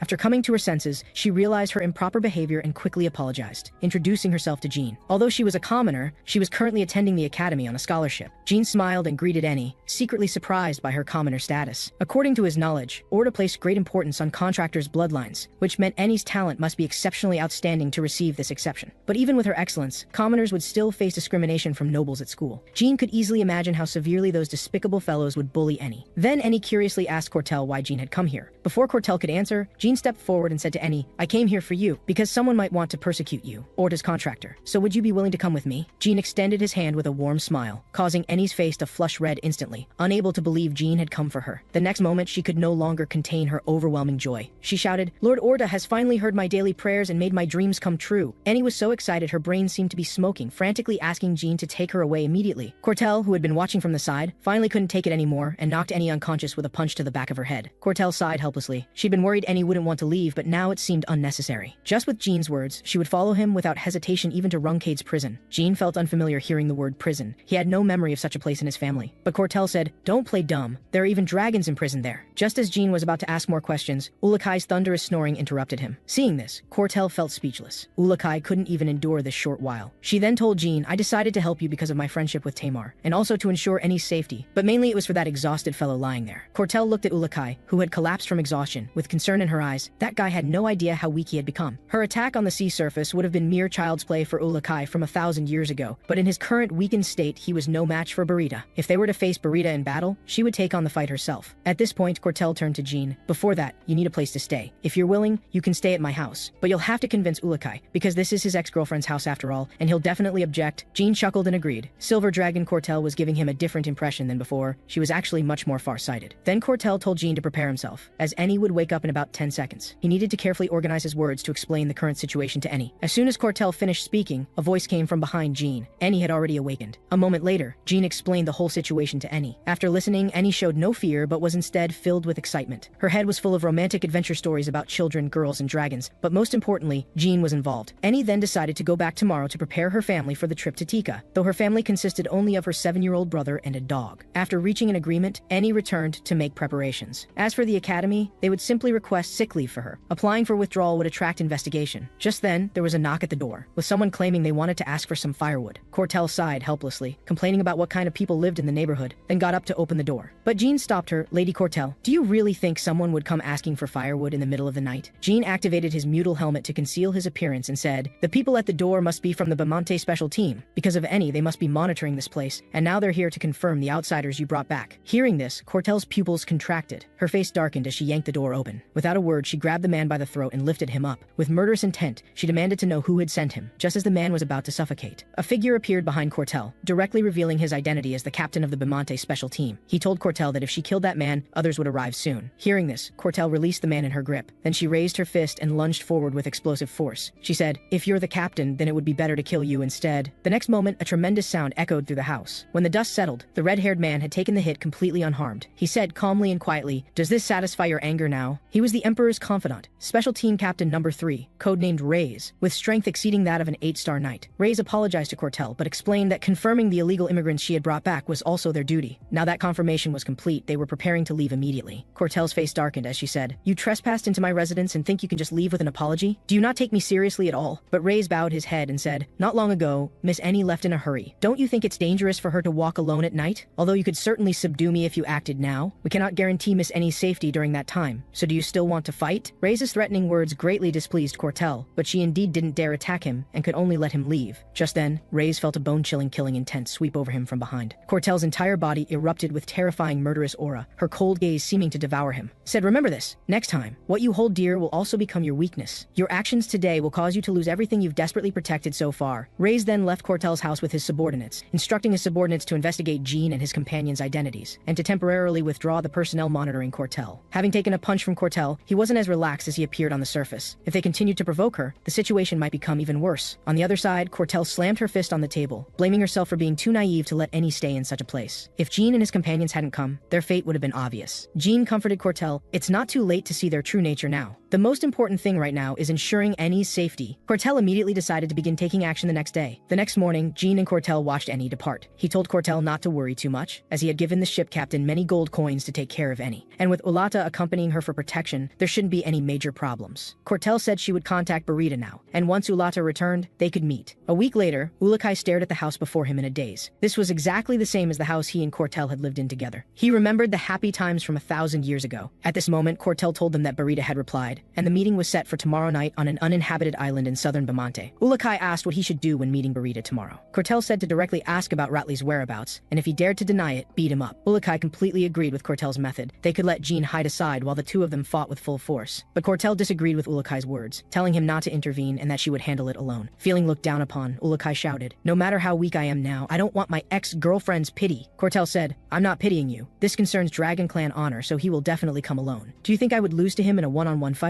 Don't worry, you know my strength best. Soon it was time for the meeting. Cortel waited alone outside for Barita's arrival, while Jean and Ourokh hid in the shadows. But Jean didn't believe Barita would come alone. If those guys had really kidnapped Ratli and committed such shameless acts as contract theft, they would definitely come fully prepared. Then a hurricane whipped up before Cortel, followed by a dragon's shadow. An old man was accompanying the dragon shadow. The old man laughed heartily. I never expected to meet Lady Silver Dragon Cortel. What an honor. This is our first meeting. I am the contractor of Wingod Mazael, and also the vice family head of the Gippel family, Andre Gippel. Seeing this, Cortel angrily questioned Barita. Didn't you say you would come alone? Barita made excuses. Andre was with me at the time. He was interested in Orta's contractor, so I hope you can understand. Cortel got straight to the point. Where is Ratli? Hearing this, Barita's pupils contracted. He now understood he had been outmaneuvered by Cortel. He then burst into laughter. So this was your purpose all along? Cortel said, answer my question. Ever since you took Ratli away a year ago, Asmir's contractor has been unable to find her guardian dragon. Barita smiled slyly. I can only tell you that Ratli is doing well. Although I don't know your relationship with Asmir's contractor, I advise you not to interfere in Gippel family affairs. Discovering she had been deceived, Cortel flew into a rage, demanding he hand over Ratli immediately. Barita impatiently beckoned with his finger. You really are persistent. Immediately, 2 tornadoes flanked Cortel from both sides. Barita said, how about this, Cortel? As long as you hand over the contractor, I'll spare your life. At this point, Barita stopped pretending and revealed his true purpose. Cortel sneered, you really love dreaming, how shameless. At these words, Barita froze on the spot. Then he flew into a rage and launched an attack, whipping up violent hurricanes toward Cortel. Cortel also transformed into dragon form, using her wings as shields to block all the blade-like attacks. Cortel smiled cruelly, her words making Barita's blood run cold. How about this? As long as you return Ratli, I'll give you a quick death. At this moment, Andre laughed loudly. I didn't expect you to block Barita's attack so easily. It seems I can use my full strength after a long time. With that, he raised his magic staff high, Then magical power shot up into the sky as light pulses. This was a 9-star mage's magical power release, and it was Jean's first time seeing it since his rebirth. Although Andre had been snubbed at the family banquet, his strength, earning him the title Wind King, was definitely not undeserved. Andre shouted loudly as magical power gathered at his fingertips into a small storm. Seeing this, Cortel flapped her wings, trying to avoid the attack. However, no matter how hard she flapped, she couldn't take flight. She could only watch helplessly as Andre's attack approached. Barita flapped his wings and laughed maniacally. Unfortunately, Cortel, as a descendant of wind god Mazael, without my permission no one can fly. Then he gathered fierce breath in his mouth. At the same time, Andre summoned countless violent lightning bolts. The next moment, the wind breath and thunder magic combined into a lightning storm, shooting toward Cortel with terrifying momentum. Seeing this scene, Jean's heart tightened as he quickly signaled Ourokh to act, but Ourokh said it wasn't time yet. Although Cortel had lived too comfortably these years, those guys were greatly underestimating her. Facing the fierce incoming attack, Cortel remained calm and unperturbed. A silver halo appeared around her dragon horn. The next moment, the halo rapidly expanded, instantly covering the entire island. The entire space fell into endless silence, time frozen at this moment. The surging lightning storm stopped in front of Cortel, unable to advance even an inch. Cortel opened her mouth and took a deep breath. Then she blew forcefully, instantly dispersing the storm into nothingness. Andre was utterly shocked. He hadn't expected Time Authority to be able to freeze even magic. He hadn't seen such beautiful scenery in a long time, but Cortel's casual words made him shut his mouth. You've been chattering nonstop. I'll tear that mouth of yours apart in a moment, Andre said, getting so arrogant just from using authority once. Don't just stand there, Barita. Launch the next attack. However, no matter how much he shouted, Barita showed no response. His body remained frozen in the moment time stopped, unable to move. The next moment, Cortel shot toward Barita like a cannonball, grabbing his tail. Andre quickly jumped away from Barita's body. Under Barita's terrified gaze, she violently slammed him into the ground. Cortel followed up immediately, stomping heavily on his body. This instantly dealt severe damage to Barita. Then she opened her bloody maw wide and bit down on his arm with a crunch. The intense pain made him cry out in agony. Cortel's sharp claws violently tore into his body, causing Barita to wail and scream continuously. Cortel looked down at him with contempt and said coldly, "Go on, keep talking." Seeing this, Andre shouted angrily for her to stop. Hearing this, Cortel turned around and said icily, "Shut up, you're next." But using her authority had consumed a great deal of Cortel's strength. She needed Jean and Ourokh's help to deal with Andre. Just then, Andre reached into his chest and pulled out a round stone. He pointed at Cortel with murderous intent. "Silver dragon, you've crossed the line. Only the strong can be so arrogant." The stone continuously oozed sinister blood. The next moment, the blood transformed into a monster with a hideous head. Seeing this scene, Ourokh's expression changed drastically. He couldn't believe. This thing should have been destroyed long ago. The Origin Stone was a safety device created jointly by all the gods to prevent the world from falling into crisis and being destroyed. But because it was too powerful, it might instead cause the world's destruction. So it was ultimately destroyed by the gods themselves. Yet why had it appeared in that guy's hands now? The monster slowly opened its massive mouth, releasing a soul-shaking roar. Then it opened its bloody maw and lunged at Cortel. In an instant, it broke through her steel-like body. Taking this hit, Cortel weakly covered her wound as that strange power continuously eroded her body. Seeing this, Ourokh anxiously jumped out as shadow energy rapidly spread. Just as Andre was about to continue attacking, a bright light appeared behind him. The next moment, a shadow breath flashed past his body. Ourokh warned Andre to stay away from Cortel. At the same time, Jean also emerged from the side. Andre immediately guessed Ourokh's identity. There were only 2 black dragons left in this world. He said, "You must be Jean Runcandel, who recently left the family. I didn't expect this unexpected harvest. Well then, for fairness, I should also wake up my old friend." The monster whispered some strange incantations in Barita's ear. Then Barita suddenly opened his eyes, his body erupting with intense black light. In an instant, all his injuries were completely healed. He scratched his head in annoyance. He said, "I should have used full strength from the beginning. I thought I was really dead. Long time no see, Ourokh." With that, the 2 dragons engaged in combat. Ourokh cursed, "You damn corpse." Barita replied, "I didn't expect your strength to weaken, but your mouth is still as sharp as ever. Let me send you back to continue sleeping." Then he gathered storm breath in his mouth. Ourokh wasn't to be outdone, using shadow energy release. The shadow energy transformed into shadow power and spread out, then emerged behind Barita. He accumulated power in his fist and threw a heavy punch at Barita. However, this punch was easily blocked by Barita. Barita said, "Not bad, Ourokh. It wouldn't be fun if I won too easily." With that, both dragons gathered breath in their mouths again. On the other side of the battlefield, without Ourokh's obstruction, Andre prepared to attack Cortel again. He said, "Although I only intended to trick you at first, now that you've seen this guy, I can only kill you." Just then, Jean flashed behind Andre, condensing a ball of dark light in his hand. It was Asami's magic flash cannon. The next moment, blinding light exploded before Andre's eyes, immediately blinding him and making him scream loudly. This immediately caught Barita's attention. Jean seized the moment of Andre's blindness, raised his sword, and charged forward. Just then, Barita's wings flapped as he spun around rapidly. Ourokh urgently shouted a warning to Jean, but it was too late. That tail struck Jean like a giant whip, immediately sending him flying dozens of meters away. Fortunately, Jean managed to block with Bradamante at the the last moment, avoiding excessive injury. However, before Jean could catch his breath, Andre's counterattack came swiftly. At this critical moment, Jean grabbed the pendant from his chest and smashed it hard against the ground. The pendant shattered instantly, glowing with a faint light. The next moment, it transformed into an incredibly thick beam of light shooting skyward, blocking all of Andre's attacks. When the dust settled, a familiar 18-meter greatsword came into view. A figure appeared ahead. It was Jean's most beloved elder sister, the leading figure of the Runcandel family's younger generation, 9-star war god Luna Runcandel. She said, "Who dares to harm my dear little brother?" Andre was startled to see Luna's sudden appearance. He hadn't expected her to show up here. After seeing her opponent clearly, Luna smiled. "So it's the Jippelweiss family head and his wind dragon. Not bad, little brother. Only opponents of this level are worth summoning your sister for. It looks like you've been through a tough battle. Are you hurt?" Jean said. "I was about to collapse. Thank you for coming to save me, sister." Hearing this, Luna's eyes sharpened as she gripped her greatsword tightly. The next moment, a terrifying and overwhelming presence descended upon the battlefield. She said, "Andre Gippel, do you plan to keep playing dumb? I hope you can explain why you're trying to harm my brother." Luna's domineering questioning made the very air heavy. Jean felt Luna's full power aura for the first time, and admiration surged within him. He had thought even Luna might not have complete confidence of victory, but now he was certain this battle was over. Ourokh helped Cortel to Jean's side, signaling they should retreat, as they would only be a burden in the upcoming battle. He said, "You really have a good sister." Andre now calmed down and said, "The Runcandel family has violated the alliance treaty signed with the Gippel family. Because Jean Runcandel used magic, the Gippel family will definitely pursue this matter." Luna smiled contemptuously. "So what? You don't need to worry about that. Your family won't know about this, because you're going to die here." Hearing this, Andre trembled with rage, cursing Luna. The next moment, the monster in his hand opened its mouth and launched a surprise attack. To this, Luna simply swung her sword lightly, instantly cutting the monster into a pile of fragments. Seeing this scene, Andre's pupils contracted in disbelief. Luna charged forward with her sword. "The Gippel family only knows how to run their mouths. You're no different, Vice family head." Just then, Barita suddenly darted in front of Andre, using his massive body to block the strike for Andre. Luna turned her head and asked Barita, "Are you sure you want to stay in dragon form? This way I have quite a few places to cut." Hearing this, Barita snorted coldly, but obediently transformed into human form. Then he spread his palm, using wind power to condense a spear. The origin stone on Andre's hand writhed, as sinister power immediately coiled around the spear. Luna calmly watched the two's performance. That power resembled magic but was also similar to Demon Clan aura. The Jippelweiss family head and wind dragon fighting together, yet still needing to rely on such inferior tools. How ridiculous. She said, "Don't tell me you naively think you can survive with that thing." As soon as she finished speaking, the wind dragon thrust forward with his spear. Luna dodged and swung her sword, striking heavily against Barita's spear. Then the two clashed frantically in the blink of an eye. After another exchange, Barita gradually fell behind. Luna instantly closed in and kicked Barita heavily in the body. The powerful force made him stagger backward uncontrollably. Luna spoke indifferently. "Since you've run out of tricks, I'll end this battle now." With that, she raised her sword high as magnificent righteousness erupted in dazzling light. The next moment, overwhelming righteousness shot straight into the clouds. Luna shouted lowly, "Runcandel third secret technique. Meteor rain!" The heavens were torn open with a massive hole illuminating with endless radiance. Barita and Andre's eyes were filled with terror. The strength Luna displayed made them feel utterly desperate. That dazzling beauty was so powerful it induced despair. His worldview completely collapsed at this moment. This was neither the contract god's authority nor the power of ancient artifacts. Yet she could rival gods with a mortal body. Was this really something humans could achieve? Just as he was stunned, Barita rushed to Andre's front to block the meteors and loudly reminded Andre not to be dazed. As long as he was alive, there was still a chance of victory. Using the Origin Stone could turn the tide. Even if he died protecting Andre, the Origin Stone could resurrect him again. Hearing this, Andre regained his fighting spirit, gripping the Origin Stone tightly. With it, he could become a god. As the final meteor fell, space returned to calm. When the dust settled, only the Wind Dragon's remains lay before Luna. But Luna frowned slightly at this sight, unsatisfied. Compared to her father's swordsmanship, she was still far behind. However, this battle should teach Jean quite a bit and stimulate his fighting spirit. If she could never reach her father's level of swordsmanship, then Jean would be the Runcandel family's only hope. But just then, Luna's expression froze. A monster emanating terrifying aura appeared beside her. Luna said, "You're making me lose face in front of my little brother. You're endless, really annoying." The monster gritted its teeth and took a deep breath, then roared furiously toward the sky. Ourokh also confirmed that the Gippel family was using contractors to create origin stones. It was originally a weapon created by gods to check each other. Although this one appeared crudely made, it was still extremely dangerous. Ourokh grabbed Jean and immediately transformed into dragon form to take Jean away. But Jean felt they should fight alongside Luna, not let her face such a dangerous opponent alone. However, Ourokh told Jean that Luna alone was sufficient to handle that guy. They would only be a burden here. Hearing this, Jean clenched his teeth as unwillingness surged in his heart. He had not only made a contract with Solderet, but also met Ourokh after rebirth. From the beginning, he had possessed luck and abilities others could hardly achieve. But now he was so incompetent, unable even to resist enemies, only able to hide behind others. How was this different from his previous life? Jean clenched his fists tightly and swore to himself he would definitely become stronger, never wanting to feel this helpless again. Ourokh took in Jean's emotional fluctuations. Though he knew Jean had courage, he hadn't expected him to maintain maintain fighting spirit even facing such opponents, which pleased him greatly. He said, "Work hard. With your talent and indomitable fighting spirit, you can definitely reach the pinnacle of this world. Until then, I, Ourokh, will give everything to protect you, the 1,000-year contractor." In the center of the battlefield, Luna looked at Andre, who would become a monster. "You don't think becoming like this will let you defeat me, do you?" As soon as Luna finished speaking, Andre's hand reached forward. The next second, an incomparably terrifying energy instantly tore through the air. Andre roared arrogantly, "I now have 12 gods contained within me. You have nothing but a sword that doesn't match your height. Submit to me, Luna Runcandel. Even if your father were here now, he wouldn't be my match." Hearing this, Luna said confidently, "For a swordsman, having one sword is enough." Luna's hand touched her greatsword, her words full of pride. "If you had fought me with magic practice for half a lifetime, you might have seen half my true strength. But out of sympathy, I'll still show you what swordsmanship honed for becoming stronger looks like. After all, your inferior thing cannot possibly stand against it." Finishing, Luna's greatsword rose with red righteousness like blazing flames. Seeing this, Andre felt surprised but didn't take it seriously, though this was his first time seeing such righteousness. So what? He had now reached the realm of gods. Then he gathered terrible power in his hands. He said, "Come on, Luna Runcandel. I'll show you what complete helplessness means." At the same time, the red righteousness on Luna's greatsword became increasingly violent. Her eyes turned cold as she slowly spoke, "Heart Sword, Crimson Moon God Slayer." The next moment, overwhelming blood-colored righteousness instantly transformed into towering sword energy, ready to destroy everything before it. With crushing momentum, she struck down with one sword, instantly cutting Andre in half. With a crack, the origin stone on his chest shattered. A massive explosion shot skyward. The next second, dark energy transformed into a soul-stealing storm, like a miniature black hole, ready to devour everything around it. All existence in the space was inevitably drawn into it. Luna thrust her greatsword into the ground to resist, but the powerful gravitational force made it difficult to control her form, and she was about to be pulled into the black hole. At this critical moment, Ourokh appeared above her. Jean reached out to Luna, telling her to grab onto him. Jean's sudden appearance made Luna slightly stunned. She hadn't expected to be rescued by this little brother in the end. On the other side, Reyes was reporting to the man before him about what happened on the uninhabited island. The entire island had disappeared completely, and a strange vortex had sucked everything around it in, with residual magical power from wind dragons, silver dragons, and humans. According to investigation, that was Andre from the Gipple family. At this point, Reyes produced a scale from Burita, speculating that the wind dragon was probably dead. Hearing this, the man connected this to the thing created by Gipple, so he asked whether Andre was dead or alive. To this, Reyes said it was still unclear. Hearing this, the man slammed his fist on the table, his brow furrowed as he scolded Reyes. Recent intelligence had made him very dissatisfied, including the failure to investigate the identities of Cortel's guests. The man was none other than Baymonte Empire Emperor Amir. Reyes expressed his shame over this. Amir sternly told Reyes not to leak information for now, and to investigate everything quickly. After all, his patience was limited too. At the same time, Bishuke learned about the uninhabited island incident and informed Bubal about it. Bubal angrily said, "So he was the one who created the origin stone. I clearly warned him not to use it carelessly before completion." Breadcrumbs flew everywhere from his mouth onto Bishuke's face, making Bishuke furious and wanting to kill him. But with the Gipple family having messed things up now, he could only continue to endure.